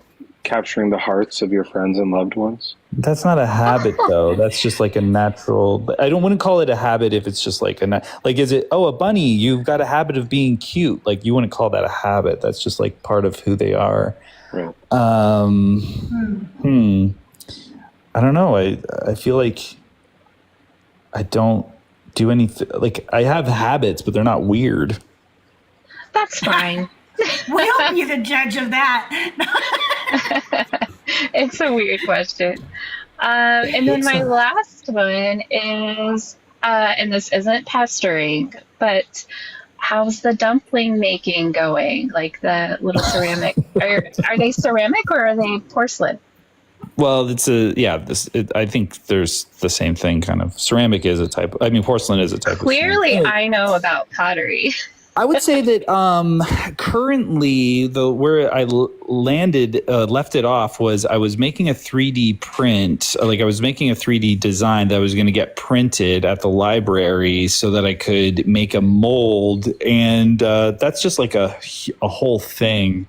So that's where it stopped because I just got like, okay, so I have to commit to this book, and then I have to what am I going to do? Half of it, and then I'll make a mold out of the two halves. Like the mold thing is a whole thing. But you're right to chastise me, Schley. I'm going to get right back on that. No, you're right. I suck. Maybe I'll just hand make them. We're just excited. They're so cute. I fucked up. I will fix that. No, I'm so sorry. I apologize to everyone. Oh my goodness. I'm a fuck up. I'm a royal. Joel, just make a video. You know we all adore you. We think you're brilliant. So.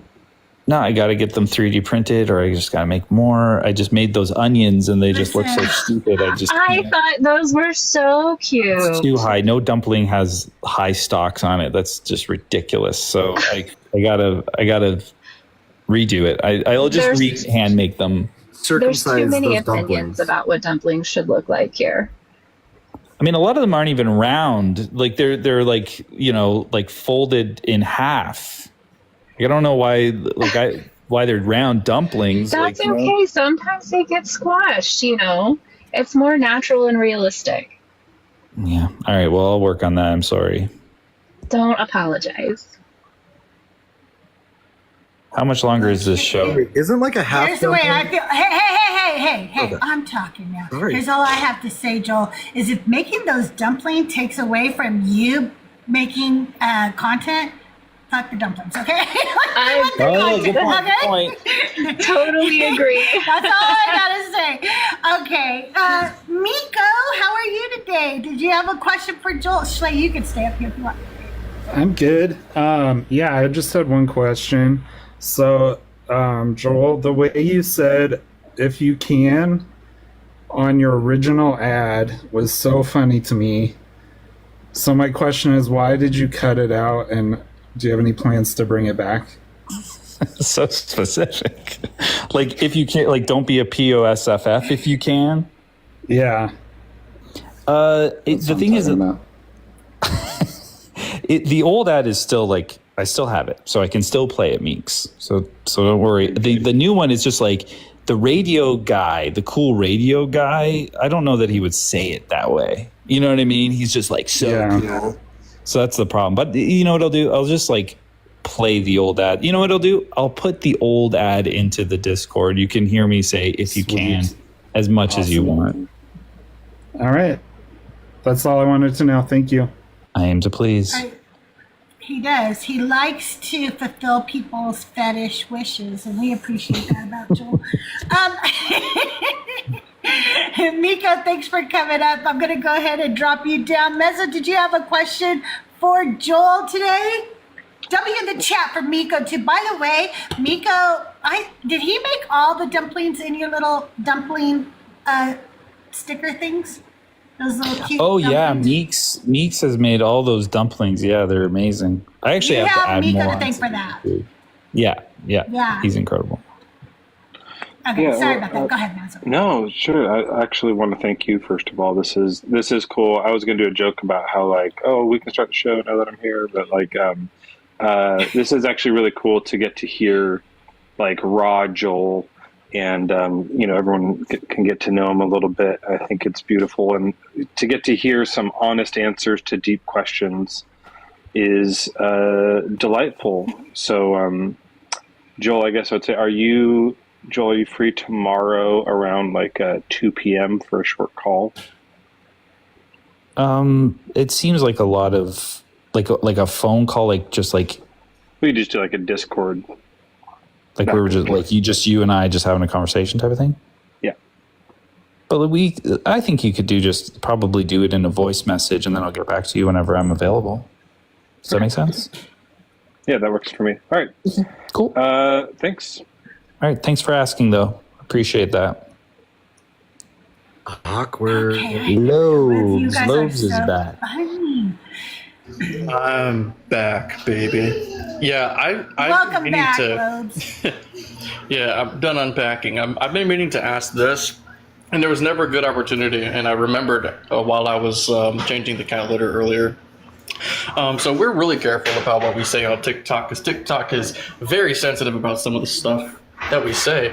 But you, Joel, and Mezzo, you guys aren't. It seems like y'all don't care, but then nothing fucking happens. So what are the rules? Do you know something we don't? Or are you just not caring and then getting lucky? I think this is one of those things that we kept, there's, I don't want to say fear mongering in a way that anyone's doing it on purpose, but it's this idea that something's going to get us in trouble. And I think it's that people have gotten in trouble and assumed what it was. And so everyone has it's almost apocryphal tales. That person got dropped or their live got bananaed for saying banned or for saying kill or whatever, And so I think Joel's gonna say every word until this live gets taken down right now. He's just testing them on my live. But I think I won't do it. But I think that trial run. Mezzo and I did sort of go, I don't know that this is, if any of these words are bad. Let's just say them.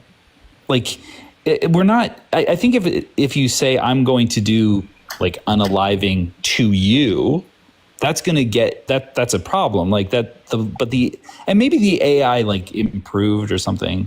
Maybe it used to be you just say the word kill and you're done. But now I think it's just I think it gets what you're saying. And so if you're not doing threats or stuff like that, and you're just having normal conversations, you probably can say all the words. So we just do it and see what happens. And it's nicer because you don't end up with clips later that everybody knows TikTok language now, but it's nicer to just have the real words in there. I still don't even if you could say the grape, the real word, I don't want to, I say sexual assault because I feel like grape is just such a harder word. I have used it when I'm I really want the people to focus on what is being said here in the passage, you know what I mean? But I also want to be sensitive to there's some words that even if TikTok's fine with it, I don't a lot of people are still going to be affected by it. So I try to be sensitive to that. But yeah, I don't know what is going on with the TikTok word thing, but so I just pushed the envelope, and so far it's been fine. Yeah, in my experience, I've never had any problems except whenever I talk about that. I don't know, and I don't know if there's buzzwords for this, so I'll be careful. I've been bananaed for talking about the rainbow topic, and I've said really supportive things, and then they clip me and show me what I said. I'm like, what's wrong with that? That seems like a good thing that I said. I think I was quoting what some other people say, maybe. I don't know. But that's the only issue I've ever ran into. Yeah, I think that might be part of the terms of service and like the community and bullying thing, that like if they think that you're degrading a group, then maybe that would be a problem. But all right, well, I'll keep that in mind. Thanks, Joel.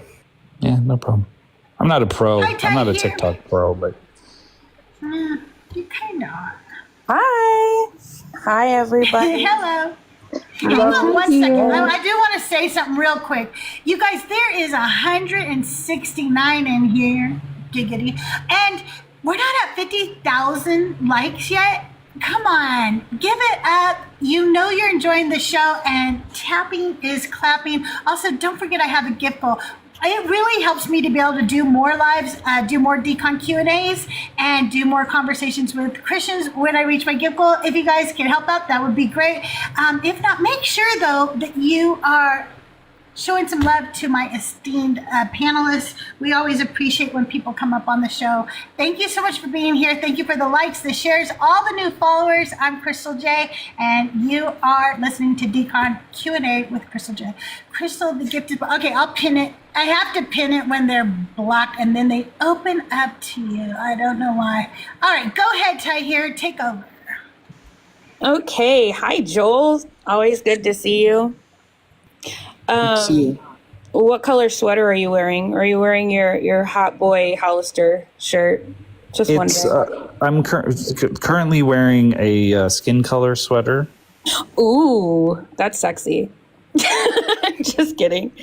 And actually, man, I shouldn't have led with that, because now I'm going to sound really bad. But my question is, and I think about this anytime we get some of those like really raunchy thirsties chat messages. I just wonder, like, you are literally the deconstruction community's like internet boyfriend. And I just wonder, like, do the people in your day-to-day life know that you're such a heartthrob? Like, I just wonder, like, you do walk around life just being this big, heartthrob on the internet, and nobody has any idea? I think that every comment on the internet is tongue-in-cheek and funny and silly, and I don't take any of that seriously. And I think that everyone in my normal life sees me as the regular, not heartthrob person that I am, and that's my official position on that.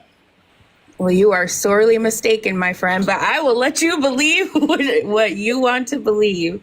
We love you. But, thank you, Tahir. Thank you. That's it, though. I'm outie. Bye. Right here. Thank you for being here. You better come back up and play the game. You know you should. How are you doing today, Sunny? Hi, I'm good. How are you? Doing good. Did you have a question for Joel? I do. And sorry, I'm so nervous. This is like my first time on live. Oh, well, don't be nervous. You're fine.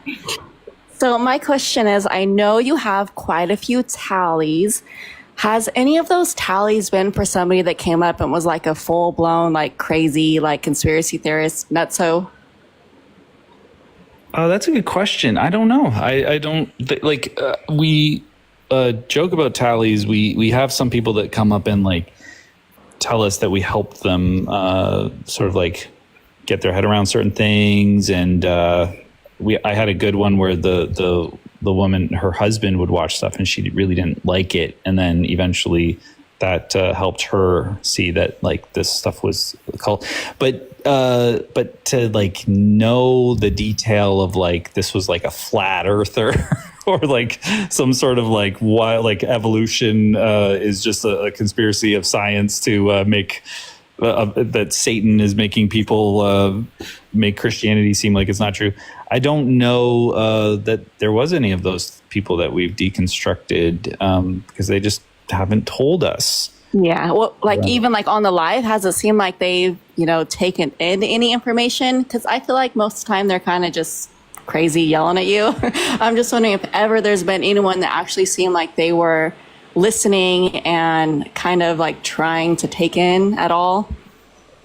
When they do listen, when they seem like they're getting somewhere, they already had a position of listening. Like they kind of came in with a more of a curiosity, and maybe they're already kind of leaning into some deconstruction or something. I've had it where like the last, I think it was the last live, Mezzo and I talked to this guy named Theo or something, and at one point he was like, "You guys are really cooking me on this." Sometimes I think that they're just like, "Oh man, I didn't do good in that debate that time, but I'll get them next time." It's like, no, take it seriously. If you're losing every debate or even a lot of debates, it's the problem with your worldview. It's like, leave the cults. Like, you don't have to lose, buddy. You could just leave the cult. But yeah, no, I don't know. It's hard because they don't just be like, they're not often like, you know what? I didn't think about it that way. You're right. God is dead. Like they just rarely, never has happened. Yeah, well, even like, I feel like sometimes, like, even if you can't get them to like fully like deconstruct, but if you can even get like a little bit of crack in them, and I don't ever see that happening with the the conspiracy nuts that come up. The real wild ones, you won't hear that, but you can hear that in some reasonable people for sure. All right, well, thank you. That was all I had. I'll go ahead and drop back down. And I love you, Joel and Mezzo, but you're number one. Yes, thank you. Finally, somebody honest. Thank you, Sunny. Big W in the chat for Sunny. You guys, I don't have anybody else in the guest box right now, and I haven't seen questions in the YouTube or the chat here on TikTok. But so I was going to say, yeah, Benny Schley Lobes, if you have questions, feel free right now. Go ahead, Benny. Joel, so sometimes for some reason you do end up in my dreams. And can you I don't know if you can confirm or deny this may be too much information, but do you work for the Home Shopping Network or QVC?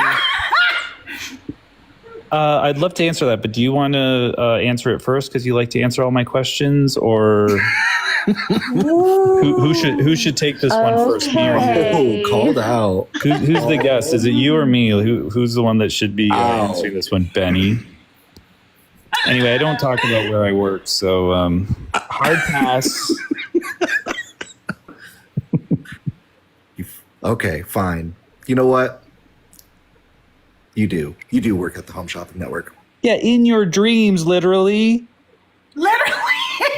What am I? Okay. By the way, what am I selling in those dreams? I don't know. I can't. Don't answer that, Benny. It's the only thing I remember. Let us all just picture in our minds whatever we want him to be selling there. Okay. Hey, Emmy, did you have a question for Joel today? Yeah. Hey, Joel. So my question is kind of a question about like your journey in deconstructing for yourself. It sounds like you and I grew up in very similar cultures where it was a lot of like the very charismatic evangelical stuff, which is obviously not very friendly towards people like myself. And for myself, it wasn't until I had already kind of started asking some questions about God. But it wasn't until I got a job at the company that I've been at now for 8 years, where there's a lot of LGBTQ folks, that I started to kind of open up because I, of course, thought that this was sinful. It did a lot of I have CPTSD, diagnosed because of it.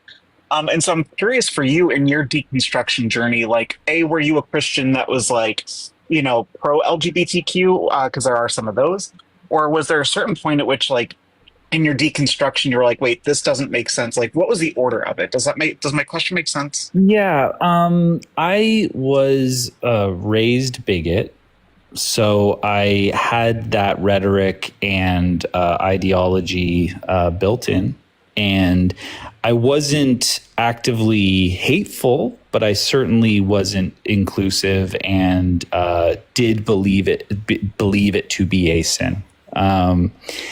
And because I wasn't attending church and I was still a believer, I became more progressive, I guess I could say, or liberal. I started becoming more lax on those ideas because I was just like, you know, I stopped being so sure of things, and I was like, well, I don't know what the problem is, you know, but I guess, you know, and I started referring to it when I remember one conversation I had, and I feel so bad about it, but I talked about, I was like, I think that the idea is, I was trying to help somebody understand like the Christian perspective. I think the idea is that the sin, it's what you hear all the Christians say, that the sin, the action of this is what is wrong, but the people are not wrong, and, you know, whatever. And so I was that piece of garbage for sure.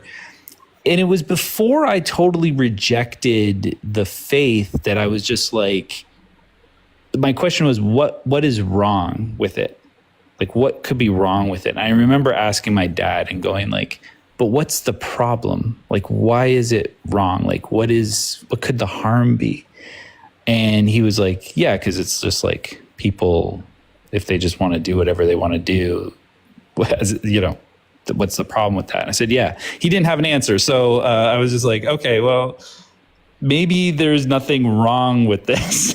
You know what I mean? Maybe, you know, it's not a sin. And then what ended up happening with my deconstruction is one of the things that like determinism was a big factor of that, like the whole conversation of free will. And so, you know, I just don't believe that these things are choices on any level, right?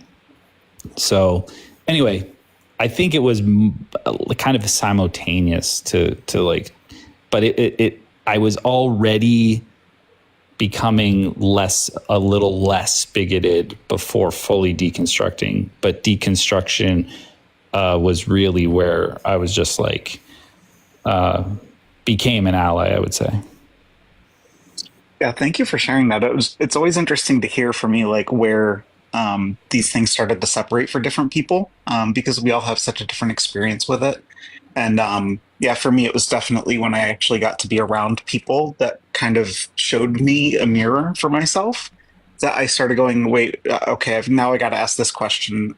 Because my deconstruction really took like 7 years, you know, of literally about to go into a life of ministry, and then just going, if I'm going to do this, I need to be accountable and actually believe what I am saying I believe. And so I need to like test these things. And so it's actually one of the things that ultimately ended my marriage and allowed me to find my true self. So it's just so interesting to hear. And I appreciate that. But yeah, that was just my question for today. And it's part of deconstruction too, because like I say, like, it's a half joke, but it's very true that I was raised bigot, and there have been like moments in my life where I have rejected people or things or ideas because they were homosexual, right? And again, like, I didn't think of it as a hateful way. Obviously, now I would see it that way, but I was just like, oh yeah, no, that's wrong. And I know, like, to be like, sort of, what's the word I'm looking for? To kind of to forgive myself. It's like, you know, I was just taught that. Like, I was just told that. I was told that over and over again. You know what I mean? But even being in this community, and like, I remember one time just listening to Days. Days was doing a live, and like him and I, it was just basically him and I sitting there, and just to hear his story, which similar to yours, Emmy, is just like wanting to go into the ministry and, you know, doing all this, and then like praying and crying to try to get this like to pass from him, so he didn't have to be gay or whatever, you know. Mm-hmm. And it just broke my heart. And it's just something that like, I just don't have that experience and stuff like that. And so to have like heard someone else talk about it just really helped me, you know? Yeah. Really quickly, just a couple of the experiences that I had because of this was trying to come out as bi at around 16 to a friend of mine who told the youth pastor's wife who tried to get me kicked off the worship team. And I then had to stand in front of the adult congregation and confess and, ask for forgiveness and all of this. Yeah, I mean, this is the kind of stuff that like the church does though. And, for me, I actually had to come out as an atheist. When I came out to my parents, the first thing I knew about myself was that I was bi. I had known that for my whole life, and I now identify as pansexual. But with that, when I came out to them about that, their first question was, well, how do you reconcile this with your faith? And so I just had to basically say, what faith? I'm sorry, but I do not believe any longer, right? And you guys need to know that. Ultimately, in coming out as trans, I knew that I could never say that, that I could never let them know this, because it would just destroy them, right? And so I'm kind of keeping it to myself from them for the purpose of protecting them. However, I'm sure that they know through family and things like that. But ultimately, it did end our relationship a few years ago.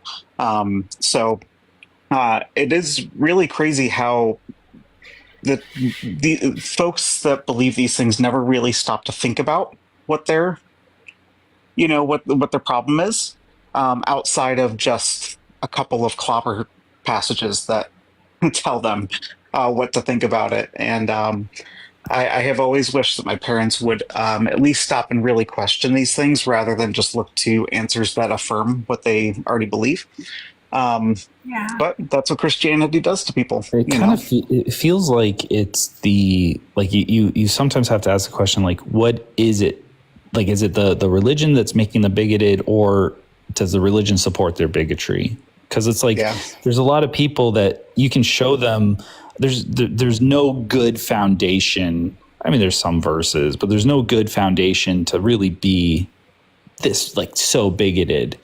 And especially like, and it'd be interesting to hear your thought. I thought of this the other day. I mean, I was just like, is the trans, I don't know if I want to call it the trans issue or what the best wording for that would be, but is that even a moral question? Like, is gender a moral question? That's the question that I try to ask when I go live.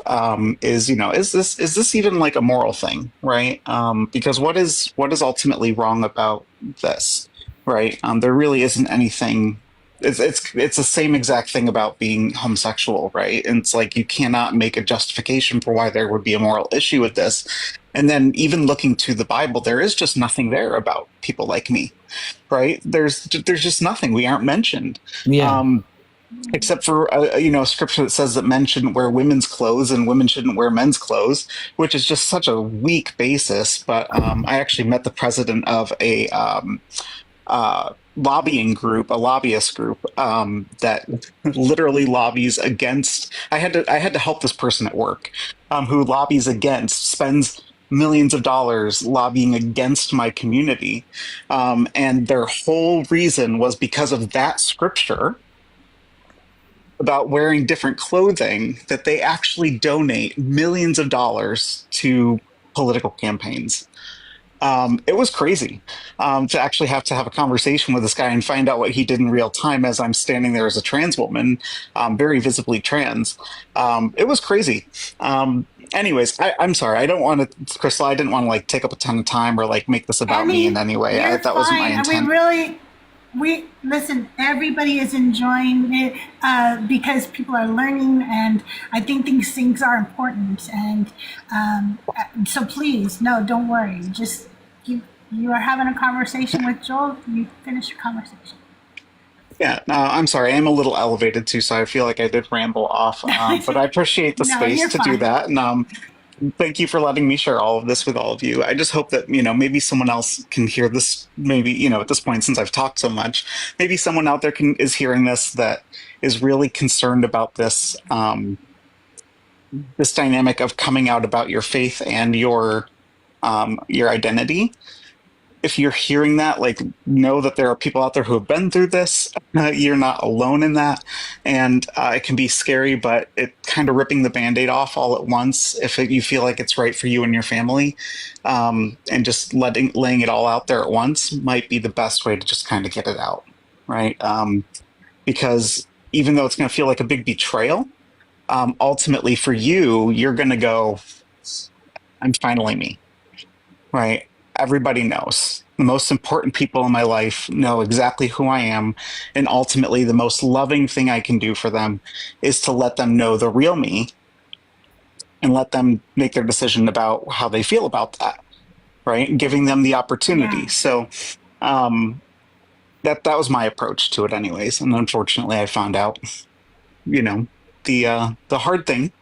But yeah, that's all I'm again, sorry for going on so long. All right. No, you did. Thank you so This is much for the- being here.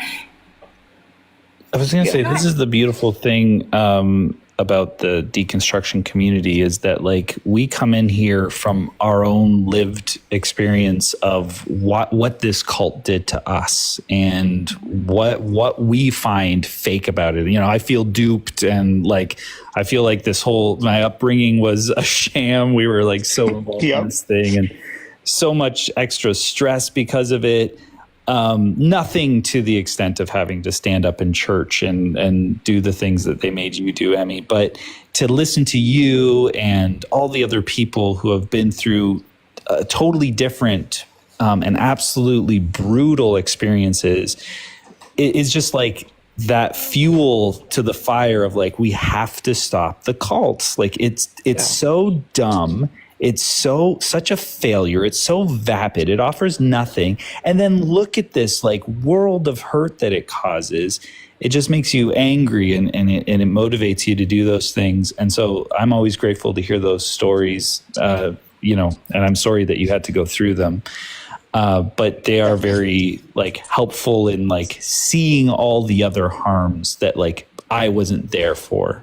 But I know are going on, and which the way I was raised would have I would have contributed to that in some small part, at least because I'd had the same ideologies. So, yeah, I mean, I was a youth pastor.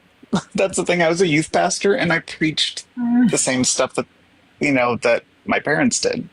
And that was like one of the hardest things was being, coming to this realization about myself, many years later after, having figured out that there's something different about myself when I was 5 and then my mind shutting it off to protect me over time, finally realizing that in my 30s, like, my goodness, the apologies I had to give myself, the forgiveness I had to give myself because of the guilt that you carry once you realize the damage that you have done in spreading this thing.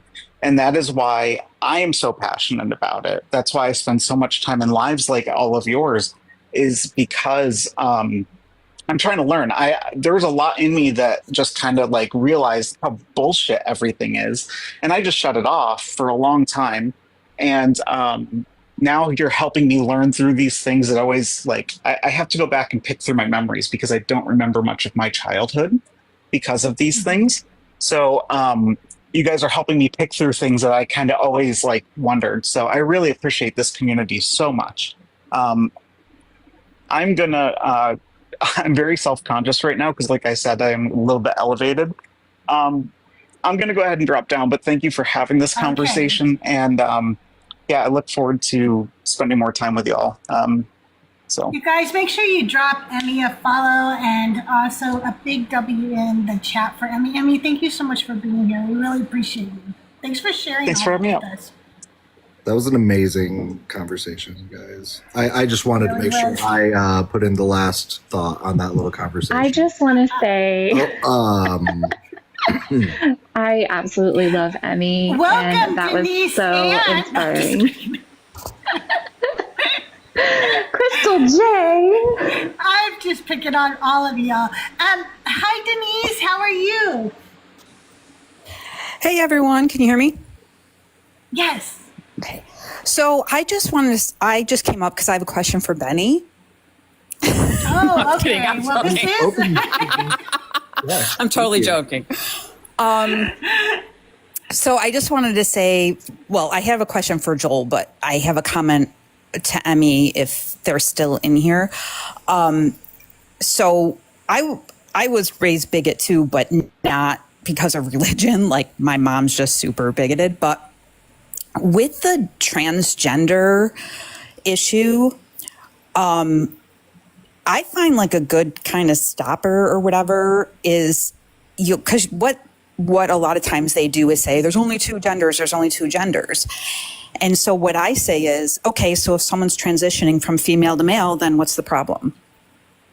And then they don't know what to say, right? Because they just get caught up on like, okay, even if God only intended men and women and someone's transitioning from a man to a woman, they're still within the thing and they don't know what to say. So that's just a good, like, kind of get some thinking for a minute.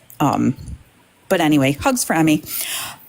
Joel, I apologize. I haven't been here the whole time, so I'm sorry if this is a repeat question. Are you the only one, like in your family, like your kind of immediate family, if you will, that's deconstructed? First of all, I love hearing the Buffalo accent. It's so funny. My mom. Yeah. It's really hot out here. Anyway, a hat is what you wear on your head, Denise. You call it a cap, Joel. A cap? A cap. Yeah, I think I have an older brother, just older than me, who we don't really chat very much, but I think he's been out longer than me, but we just don't talk anymore. So I'm not sure, but I'm like 99.9% that he's been out for a lot longer than me. And as far as anyone else, no, they're all like my oldest brother went like hard right because of COVID, like that, like just sent him down the wrong path. And yeah, so, and everyone else is like Christian on some level. But yeah, I think my one brother is the only one that isn't. So why do you think like that you don't like have conversations with him like about it? Well, we like kind of stopped talking for other reasons that were just familial things ages and ages ago. Like we'll still be friendly if we like see each other at like a family thing or whatever. We just don't communicate regularly, right? So it just would be feel weird, I think, to like reach out and go, hey. Oh yeah, no, absolutely. On this, so yeah. But yeah, it's just like I get the vibe, I need to interrupt real quick. I'm sorry. We have non-binary people in the chat, and my daughter is non-binary, and so I do want to say that while I understand what Denise was saying, don't. If you feel that argument just erases non-binary, I understand that. I understand that. She was giving an example of how she tries to show them how stupid that argument is, but But non-binary people are mentioned in the Bible. They are eunuchs, and Jesus said that you should wish to be one. And so I would personally point that out to them. And this channel does love non-binary people. My daughter is non-binary, so I'm sorry. We were not trying to erase you, and I'm sorry. I'm sorry if you felt that we were doing that. I really do apologize. Okay. Oh. Thank you, Crystal. I wasn't watching the comments. Yeah, no, that's not what I meant. I meant that, like you nailed it. That they're focused on that they think that that's a good argument that there's only two genders, and it's like just as a way to get them even like before you go into the like no genders on a spectrum and all that. That's you got to start somewhere. So that's just kind of where I was going with that. Okay, well, I don't have anything else. Exactly, Emmy. Okay, well, you can stay up here if you want. I'm going to probably say your name wrong, so please, I apologize. Dazzy? Yeah, close. It was Daisy. Oh, Daisy. I didn't know if it was Daisy or Dazzy. I get there. I get it all the time. Did you have a question for Joel today? Well, for one, hi, Joel. You are one of my favorite debaters. Hi, Daisy. Thank you. Hi. You have good taste. Yeah, I know. I feel like what's her name? Born Again Atheist. You guys are like the same but different, Same genre. Yeah, I love Born Again. She's just so good, so funny. She goes so hard on clowning Christians and not taking any of it seriously. It's just like pure bliss. Like, it's so good. Yeah, it's great. So I thought this would be a great place to bring up. Okay, a little background, real quick. I grew up in the cult of fundamental Christianity, evangelical, all that jazz. I was doing missions trips. I was heavily indoctrinated, brainwashed, all that jazz. I'm out of it now. And I have gotten rid of basically all of my Christian friends except for one. We've been best friends since we were 6. And so I just can't get rid of her. I love her so much. And we've been doing good. We don't really talk about this stuff because I refuse to argue with her because I will get upset. And it's, oh my God, it's so frustrating because she's so close. She's so smart. So she's so close to seeing the light, but she won't do it. And I understand because she would have to go against her whole family and all her friends and her whole community. And I understand how hard that is. Thank you, Denise. Anyways, when we hang out, I've made it that we just like watch movies, so we don't have a ton of time to talk. And she still was able, one day she turns to me and goes, why did you decide that the Bible wasn't it? And I told her my couple reasons that were kind of off the cuff, and she ends up writing a letter to me that is telling me of how those reasons are not true. And it says all this other stuff. And then she like, in the letter, she goes through point by point and like tells me, and one of the things how she starts it, she says, because in the beginning, I put up a boundary because she kept trying to talk to me about Jesus and stuff. And I was like, dude, please, this makes me feel like shit. Do not talk to me. Stop trying to convert me, whatever. But she still found a way. So she gave me this letter. And the first part of it, it says, this is not an attempt to convert you. This is a yucky word to me that feels very domineering. This is simply an attempt to convince you of better truth. It cracks me up. Like, it is the same thing. That's really funny. It is the same thing. Oh my God. But then it just goes on and on. But words don't have definitions for Christians. You get to make them up as you go along. So clearly convert means something totally different. I'm not really here to convert you. I'm here to undeconvert you. Literally. To tell you the truth. Oh God.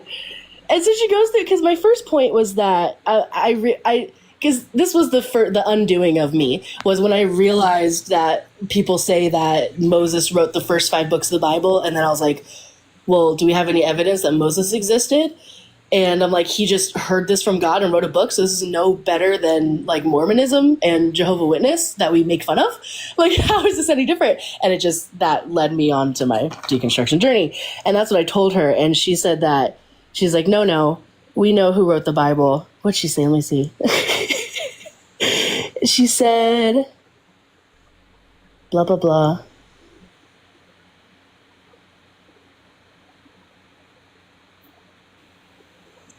She gave me a QR code link for... Here's who wrote the Bible. Use this QR code. You get 10% off at Dairy Queen or something. She said, it's the QR code links to a good overview of the canonization of the Bible. Main point is that the books were written by dozens of different authors, yes, not all identified, over thousands of years, all to form a strikingly coherent and unified story. Not to mention supporting archaeological, oh my God, I can't say that word. Archaeological. Oh my God, thank you. And historical facts. The formation of the Book of Mormon is a totally different story.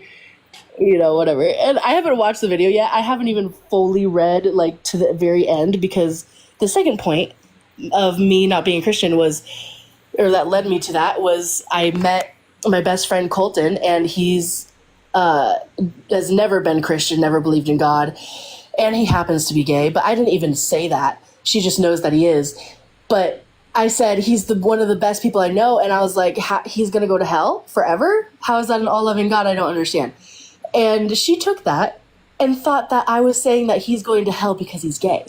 And I was like, that's not what I said. But that's what she went off of. And so she did a whole thing about being gay and it's not about works. But then, and I started getting, because I'm gay. And so I just kept getting more and more sad as I was reading this, because she goes into, she says, she just says how the Bible says that all, sorry, submitting to Jesus produces good fruits and a life of flourishing. Opposing Jesus is living according to your desires produces bad fruits and an unflourishing life, including, among other things, sexual immorality, of which engaging in homosexual relations is one of many avenues. This is not what the church has taught. They've made it seem that God specifically has it out for homosexuals, whatever. See, she's like basically against most churches, but she's still Christian. Yeah, it's pretty commonplace for Christians. But it's also funny, like, do you ever go like, hey, by the way, remember I was raised in this. I know all the rhetoric. Like, you don't have to tell me anything. There's nothing I don't know. Yes! Oh my God, Joel.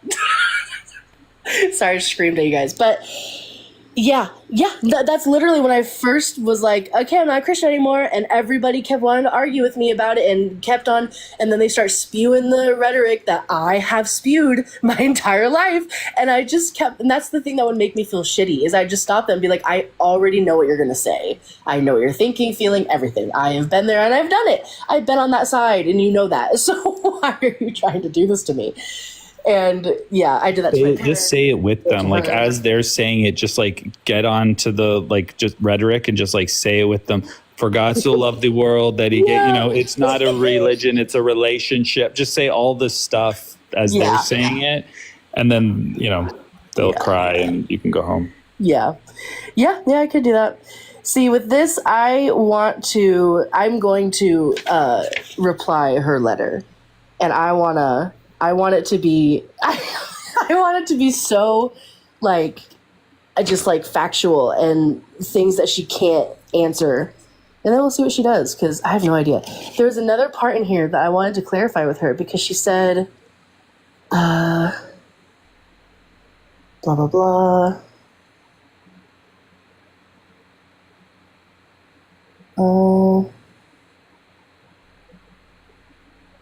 And she also talks about my church hurt. Classic. Right. Just, here's what you do. You just send her, go to Joel's page, okay? And then, you know, on YouTube, I don't know what it's called, where you send them right to where you want them to go. Find every song when he's singing a song and just send her those. And like, the timestamps? Yeah, the timestamps. Yeah, just send her. You know, he sings another song. Send that one over to her. Those are your replies every time. Just reply with Joel clips. Literally, that's genius. In this, she says Christianity is not about knowing the facts about the textual criticism of the Bible or being not gay. And I'm like, wait, so Christianity's not? It's just such a random sentence. What? That's literally the start of one of the paragraphs. Yeah, I've always thought that Christianity isn't about being not gay. You have to do it via QR code, Sarah says. Yes.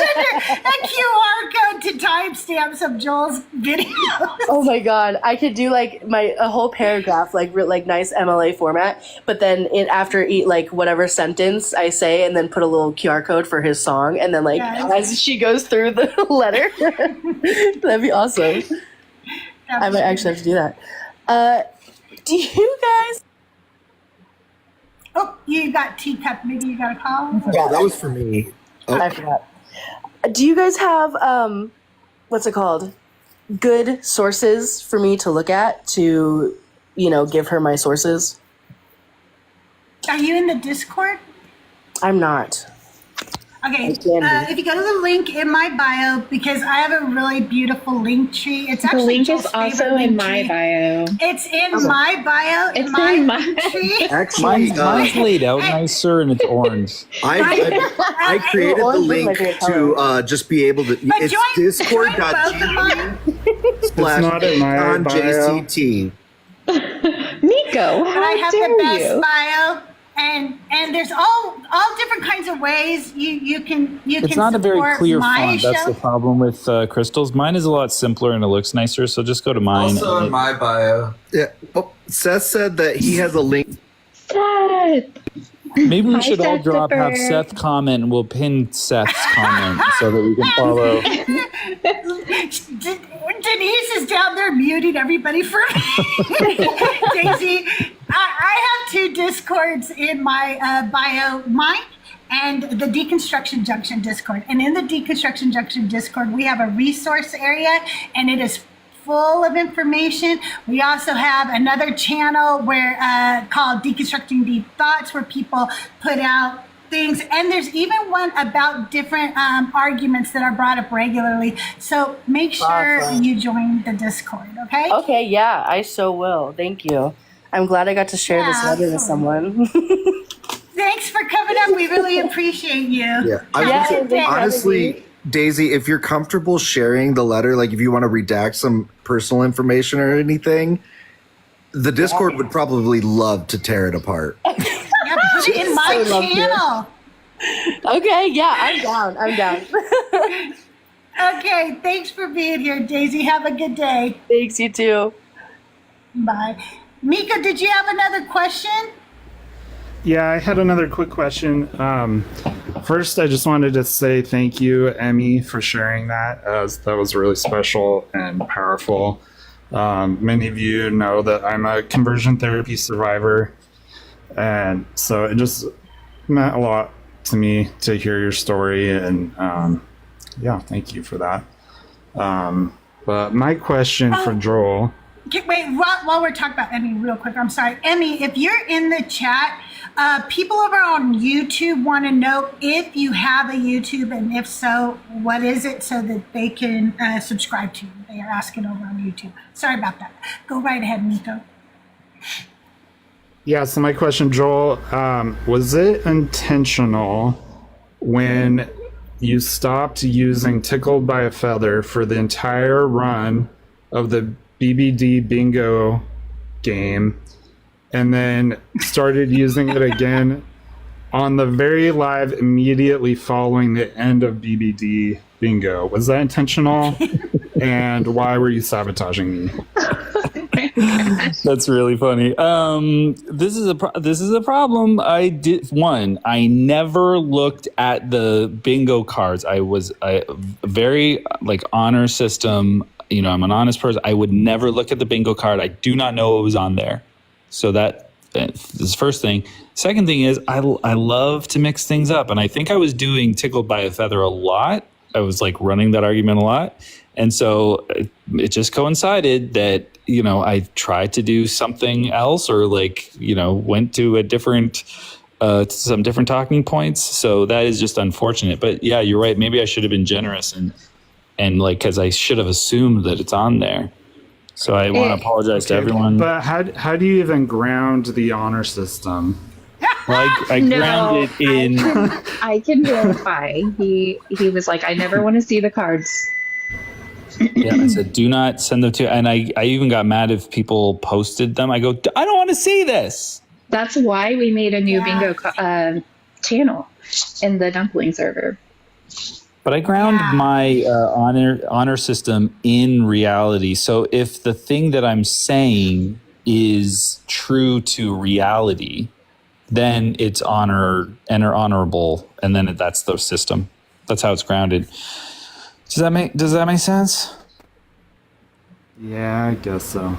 Seth has a question for you. Oh, gosh. Seth says, why are you so hard? Everybody can say it, and it's embarrassing. It's embarrassing, Joel. If you stay hard that long, it's going to start hurting. You can't be that hard. Why don't you let Jesus inside you? Let him come inside you.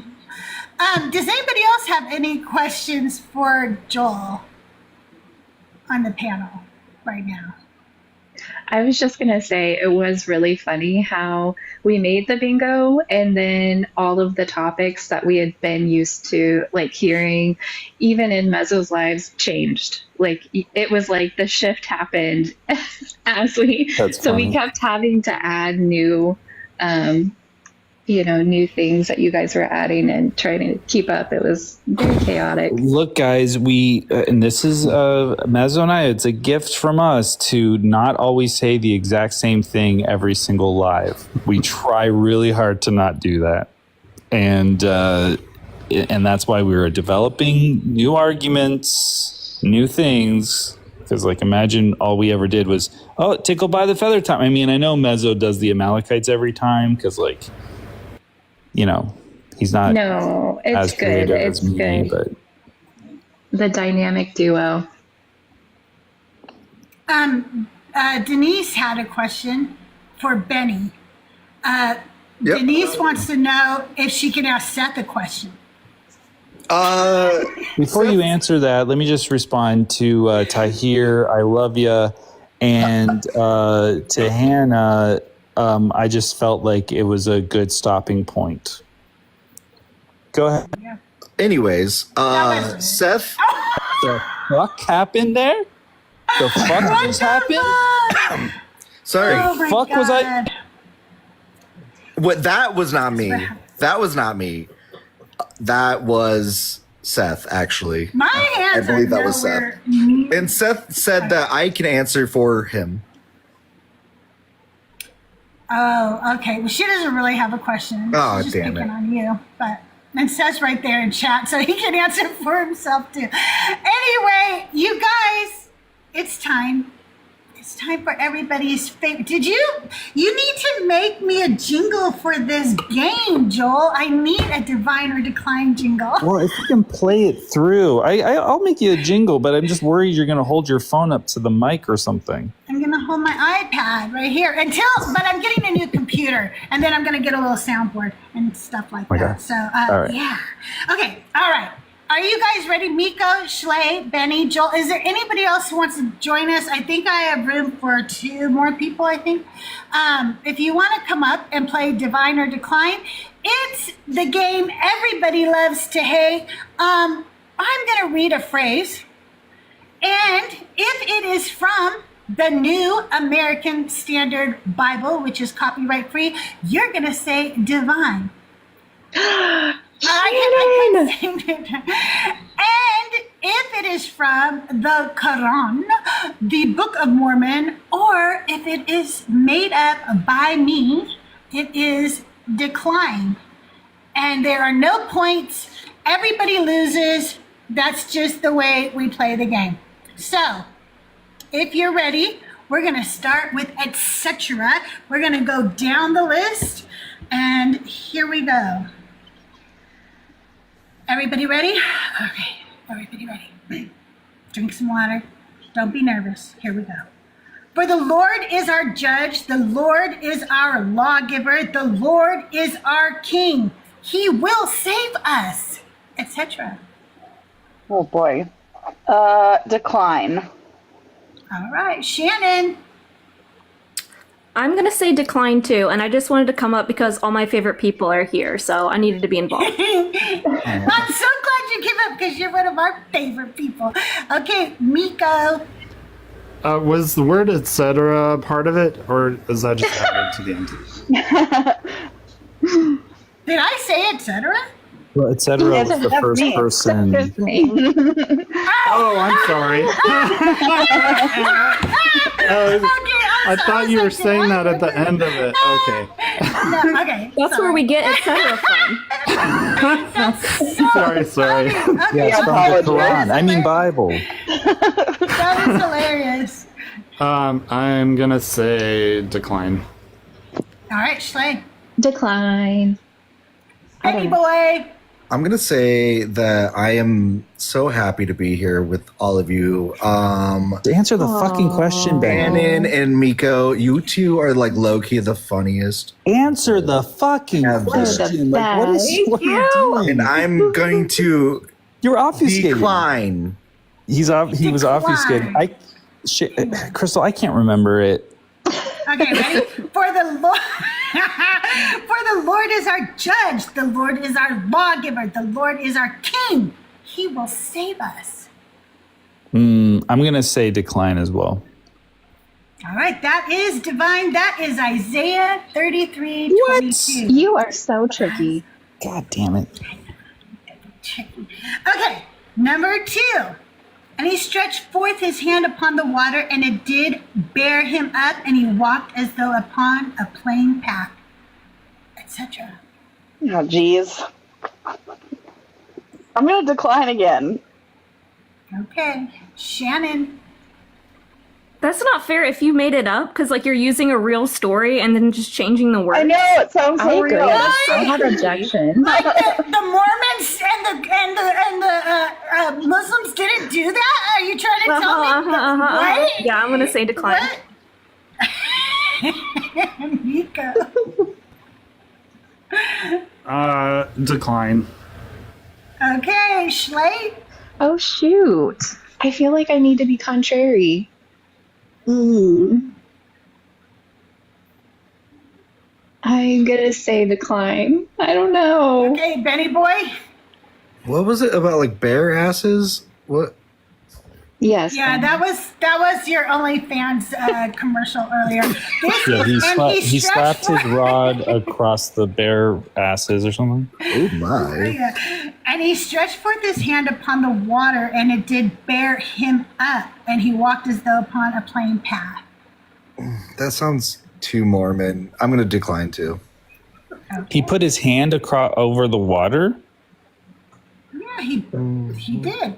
That's what He it stretched said. his hand across over the water, and then he walked on it like it's a bare path. Put your hand across.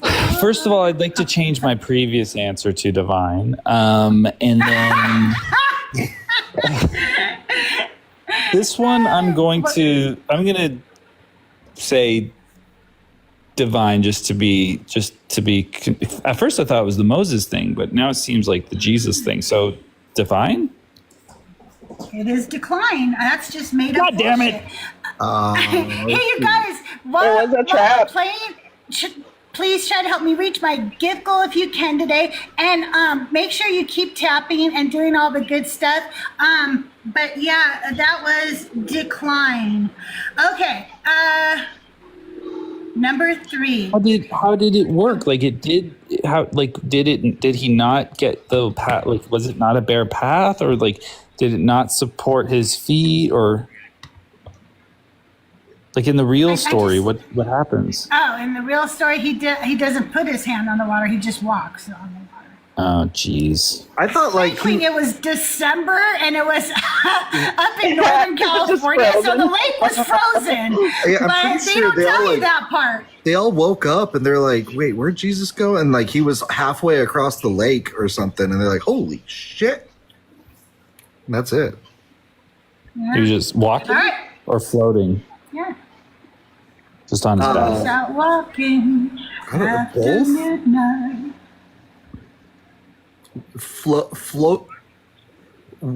Walting? I'm trying to come up with a Do wall. you guys need Meza to draw a picture on the whiteboard about this? I mean, It's just going to be a cock. Yeah. all right, number 3. The one who guards his mouth preserves his life. The one who opens wide his lips comes to ruin, etc. Hot. Agreed. Divine. You're coming to ruin? Yeah. that's some coming right there. I'm sorry, Shannon, go ahead. Wait, what did that setter say? I said divine. Okay. I'm going to say divine too, but I also have a question, Crystal. Have you ever taken an actual Bible verse and only changed one word? Is that too mean? I'm okay. I'm not that mean. But I will, like, particularly if we've studied something recently and I like the wording of it, I will purposely use it when I do my made-up versions. Like one time it was like stiff-necked or whatever, so I put that in there and everybody fell for it. It was great. Anyway, no. So did you say divine? Yeah, I'll say divine. All right. Miko? Yeah, I'm pretty sure that's divine. I think I recognize it. I think it's All right, decline. Schley. All right, Benny. I think it's Div Klein. Oh, Div tricky. Klein. Div Klein.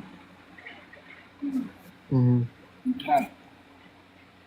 I'm going to change my previous answer if I can. And then for this one, what's it about again?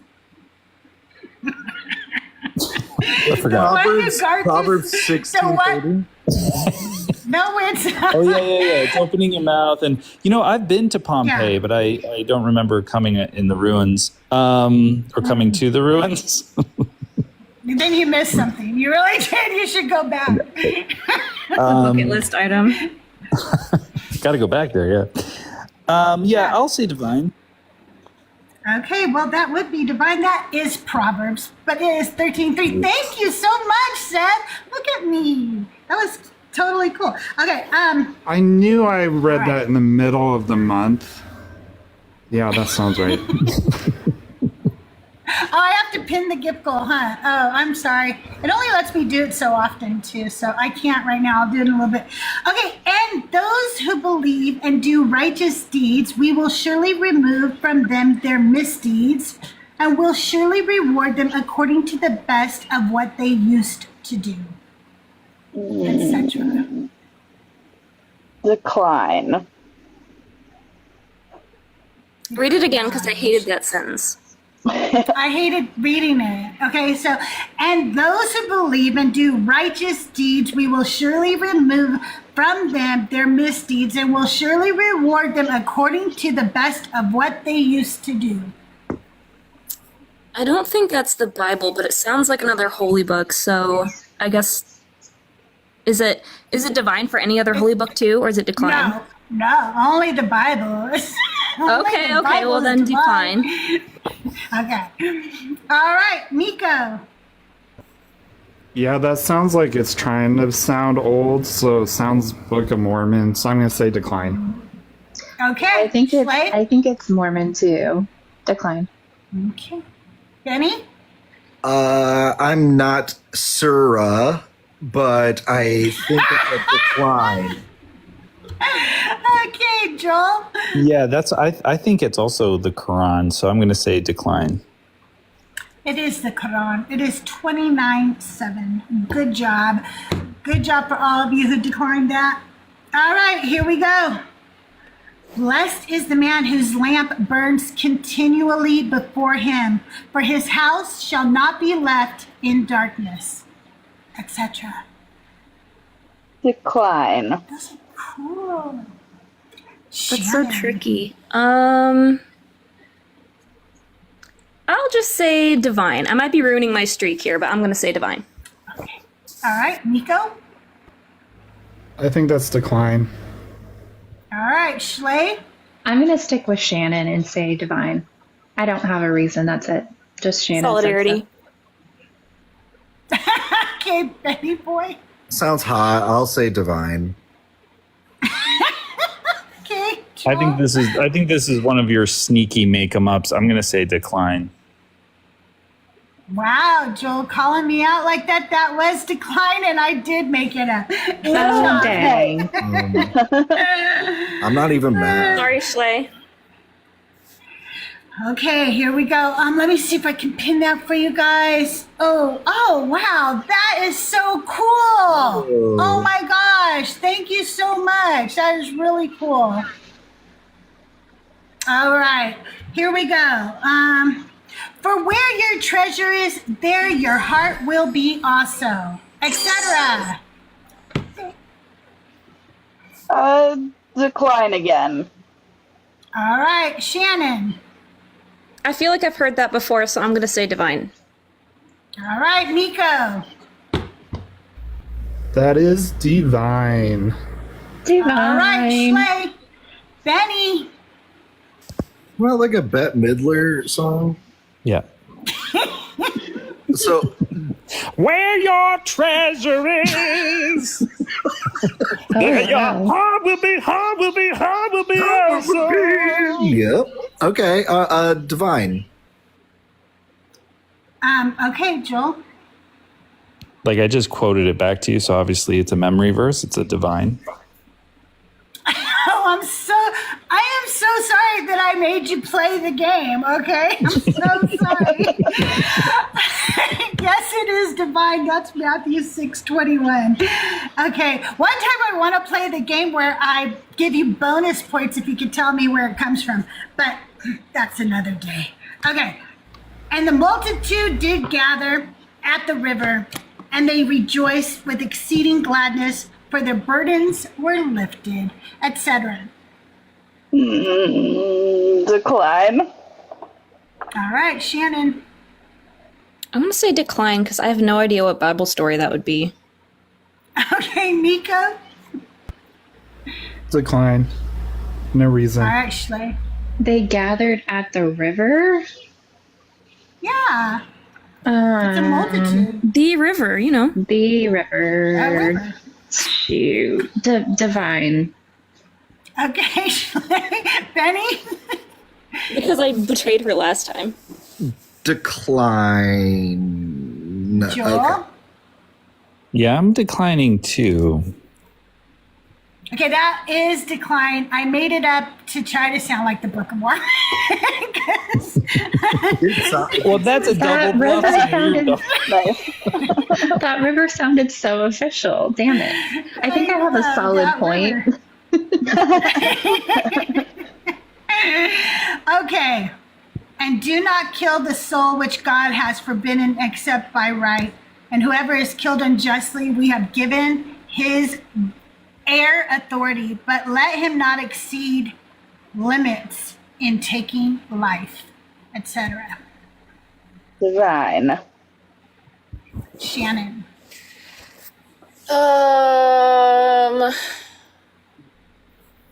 I'll say decline for a different book. Okay, Miko. I'm going to say decline. All right, Schley. I'm going to say decline too. Okay, Benny boy. It sounded like something that I would like drone out in like when I would be sitting in mass. So it does sound divine-y. So I'm going to say divine. Okay, Joel. I'm going to guess Quran again, so decline. Good job, Joel. That is Quran. That is 1733. Joel, have you missed some today? Have you missed like one or something? I missed like the first 3 or something. Well, I think he got them all right because he went back and changed his answers. Oh yeah, I did change. That's true. I did change those answers. That's true. Okay, number 9. He who withholds grain, the people will curse him, but blessing will be on the head of him who sells it, etc. Divine. Shannon. That sounds like you made that up. Decline. Miko. That's divine. Schley. Oh man, divine. All right, Benny boy. It sounds very capitalistic. Decline. Yeah, blessings will be upon him who sells it. Decline. That Decline. was divine. That's Proverbs 11:26. What? Whoa! That's why I don't like this game. Hell yeah. I knew I heard that mid-month. I knew it. Is this like read the Bible in a year, Meeks? What's No, happening you read with the the month? proverb that corresponds to the day of the month. Did you never do that? Oh. That's right. It just reminded me of mid-month, so I was like, that's got to be divine. That's got to be in the book. Announcement from Justin. They are going live on AXP in like 2 minutes, but Okay, we're almost done here, so Yeah. we can go rate him. So Thanks for here the we go, you guys. non-information, Benny. Fuck, like You guys, this is number 10. It's for I deserve all the all of marbles. this. I deserve all of this. hey, I'm Benny. Let me answer all everyone else's questions and then try to ruin the show by having people go watch something else. Like, what are you doing? Like, What am I doing with my life? I've been going through some tough times, Joel. I'm off my game. Benny, You guys if you both were, need to calm down, honestly. If I were there right now, I would just give you a fucking big old hug. Oh, I would hug you too, Benny. Oh, I dug all you guys. Me too. Me too. Okay, let's get to number 10. Then we're going to talk to Joel for a minute, and then you can be excused for recess. Okay, you guys? Number 10, for all the marbles, everybody who gets this right wins the game. Okay? Here we go. The sun shall tarry not. Oh, okay. The sun shall tarry not, but hasten its course, for the hour is near when all things shall be revealed, etc. Decline. All right, Shannon. Divine, I guess. Okay, Miko. Decline. All right, Schley. All right, Benny boy. Who's Terry Knotts? I don't know. I'll stick with Divine. Okay, Joel. Terry fourth, yeah. Well, it could be like some King James nonsense. I feel like it's Divine, but if it's not, you've done a good job making it up. I don't remember what I said. Great job making it up. It's decline. Nailed it. That's what I said. Okay, That's you very guys. deceitful, Crystal. Well done. Way to be so deceitful. I'm waiting for the allowed to day. now. I'm waiting for the day I'm Crystal allowed to. accidentally makes up something that's in the Bible. Word for word. Like, no, what's in there? No, Only got one totally wrong. stole that. You played. Oh wow, good job, Miko. Good job. You guys, let's get me to 100,000. And thank you, Seth, for helping me reach my gift goal, and everybody else who helped me reach my gift goal. Thank you so much. Tap the screen while I talk to the panel here, and yeah, and then maybe we could get to 100,000 real quick, etc. You don't go live, but I still want everybody to follow you. Do you make content, though? Videos? Things that they should know about? I don't do anything. I'm just a stan. Okay, well, follow, etc. Anyway, I'm going to drop you down. Schley, why did you leave? Okay, I'm going to drop you down, but thanks for being here. Love you. Bye, internet friends.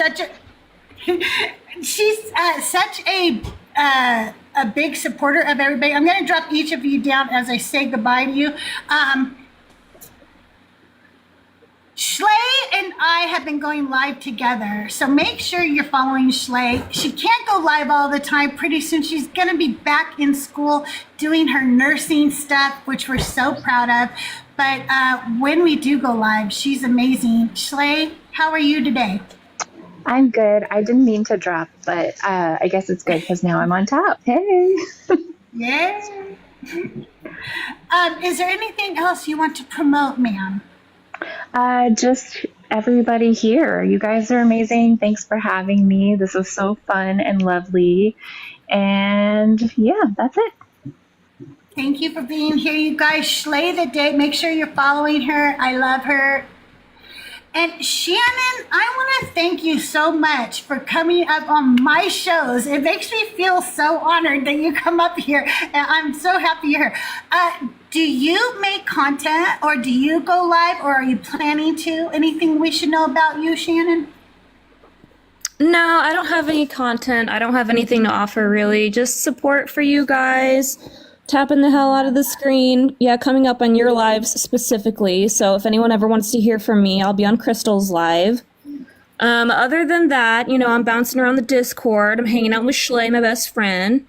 And Meeks, could we get like a W Meeks emoji, you think? I would use that like all the time. Sure. Yeah, I'll make one. Okay, great. Thank you. That's all.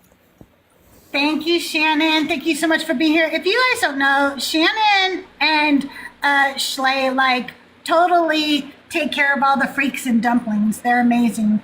A great team that takes care of a lot of stuff for all of us freaks and dumplings. Miko, did you have anything to promote? You can find me in the chit chats of all the deconstructors. That's about it. Love you all. Thank you for everything you do. Thanks for being here. We really appreciate you. Have a great day. Benny boy, how are you? I'm all right. Promotions. Yeah, we got the Deconstruction Junction YouTube channel. We got I am CrystalJae's YouTube channel. We got Joel Reads Bible's YouTube channel. We also have the Bad Bible Debates YouTube channel. There's a lot going on. There's this guy named Mezzo. He's pretty cool. And I mean, the show's about Joel though, so make sure that you guys are all following Joel, giving all your gifts to Joel, sending all your praises to Joel, and just forget about little old me. I'm just a guy. Listen, you guys, Benny Boy is the genius behind the Deconstruction Junction Discord. Oh, you. And he's gone through quite a bit in the last year. And so make sure you're following Benny Boy. Send him some love. And Benny, I hope you know I love you. And if you need anything, I'm here for you. And I just want everybody to do a big round of applause for you because you do so much for this community. And we really do appreciate it. We joke, but you're amazing. We call you the puppet master. And we say that lovingly. He is the puppet master of the Deconstruction. Is it loving? We'll see. No, I love all you guys. Benny, I like to say that you're the heart of the deconstruction community. Does that make you feel Wait, you good? said that about me! Shut up, Crystal. This is about Benny this time. I was thinking more like the I don't know, the inguinal system. Is that a thing? Is that a thing? No, it's probably not. But yeah, I think of you as the inguinal system too. Thank you. It's whatever you want to be thought of as. The tongue of the duodenum. These words are great. All right, that's all I got. Kick me, send me away, please. Okay. I love you, Joel. Benny. I'll talk Love to you too, later. Benny. Crystal. Bye. Bye. Joel, you have a lot to Yes. promote anyway. Wait, somebody's. Why are we in the guest box at the end of the show? Let's see what's going on. Oh, I'm sorry, Jakeem. We're at the end of the show. Joel, so really quick, where can we find all your new children's songs? They are on my YouTube. I have one more that I have to post. I have chapters now, so you can find them here on the chapters or whatever they call them. What is it? Series? Whatever, you get it. And then there's a playlist called Joel Sings Bible for Kids on YouTube, so watch them there. And I still have one more to post that I'll post Tuesday when I go live. Okay, and listen, I know a lot of you guys want to hear Joel's jingles, the ones where, context, spiritualize, good kind of slavery, all those great hits that we know that he plays when he is debating Christians. But those, you need to subscribe to either Joel or Mezzo on TikTok or become a member over on Joel's YouTube channel. And then you get access to the Bad Bible Debates Discord where he has kindly put his jingles for the people who subscribe to him. So make sure you do that and tell us, where are we at on the Bad Bible Days? Have you guys signed a contract for season 3? Have we finished season 2? Where are we at? No, we're still in limbo. Season 2 is over. We had the finale, obviously. We're still in limbo. There is a investigation happening. So until they figured out how, I think his name was Bjorn. I don't know. I don't really remember him. I didn't really have a lot of interactions with him. So there's really not a lot of, you can't really. Never heard of him before. Not a lot I've of never heard you evidence. mention that Yeah, name. there's not a lot of evidence with our interactions with him or anything. But he some people think he was murdered. So they're going to do this court case or kind of doing an investigation. And because of that, because that's not done yet, we still aren't out of our contract. We have to. That has to be finished first before we can finally say we're out of the contract. As soon as we're out of the contract, then we're free birds, free star-crossed buddies, and we can figure out what we're going to do next. We are hoping for a season 3, but right now it is in limbo. But isn't it true that whoever this Bjorn character is, he had some kind of list that they are talking about releasing? I don't want to talk about it. I honestly don't. I don't know. Is this a gotcha? Did you just become some fucking gotcha journalism, Crystal? Is that what this is now? Because I thought we were having a good I'm just conversation. saying, I've heard there's a list, Joel, and I think I don't know about a list. I don't know list. anything about the evidence in the court case. I don't know anything about what's going on there. I don't know. We don't know about how he was murdered or anything. Like, we don't know anything about that.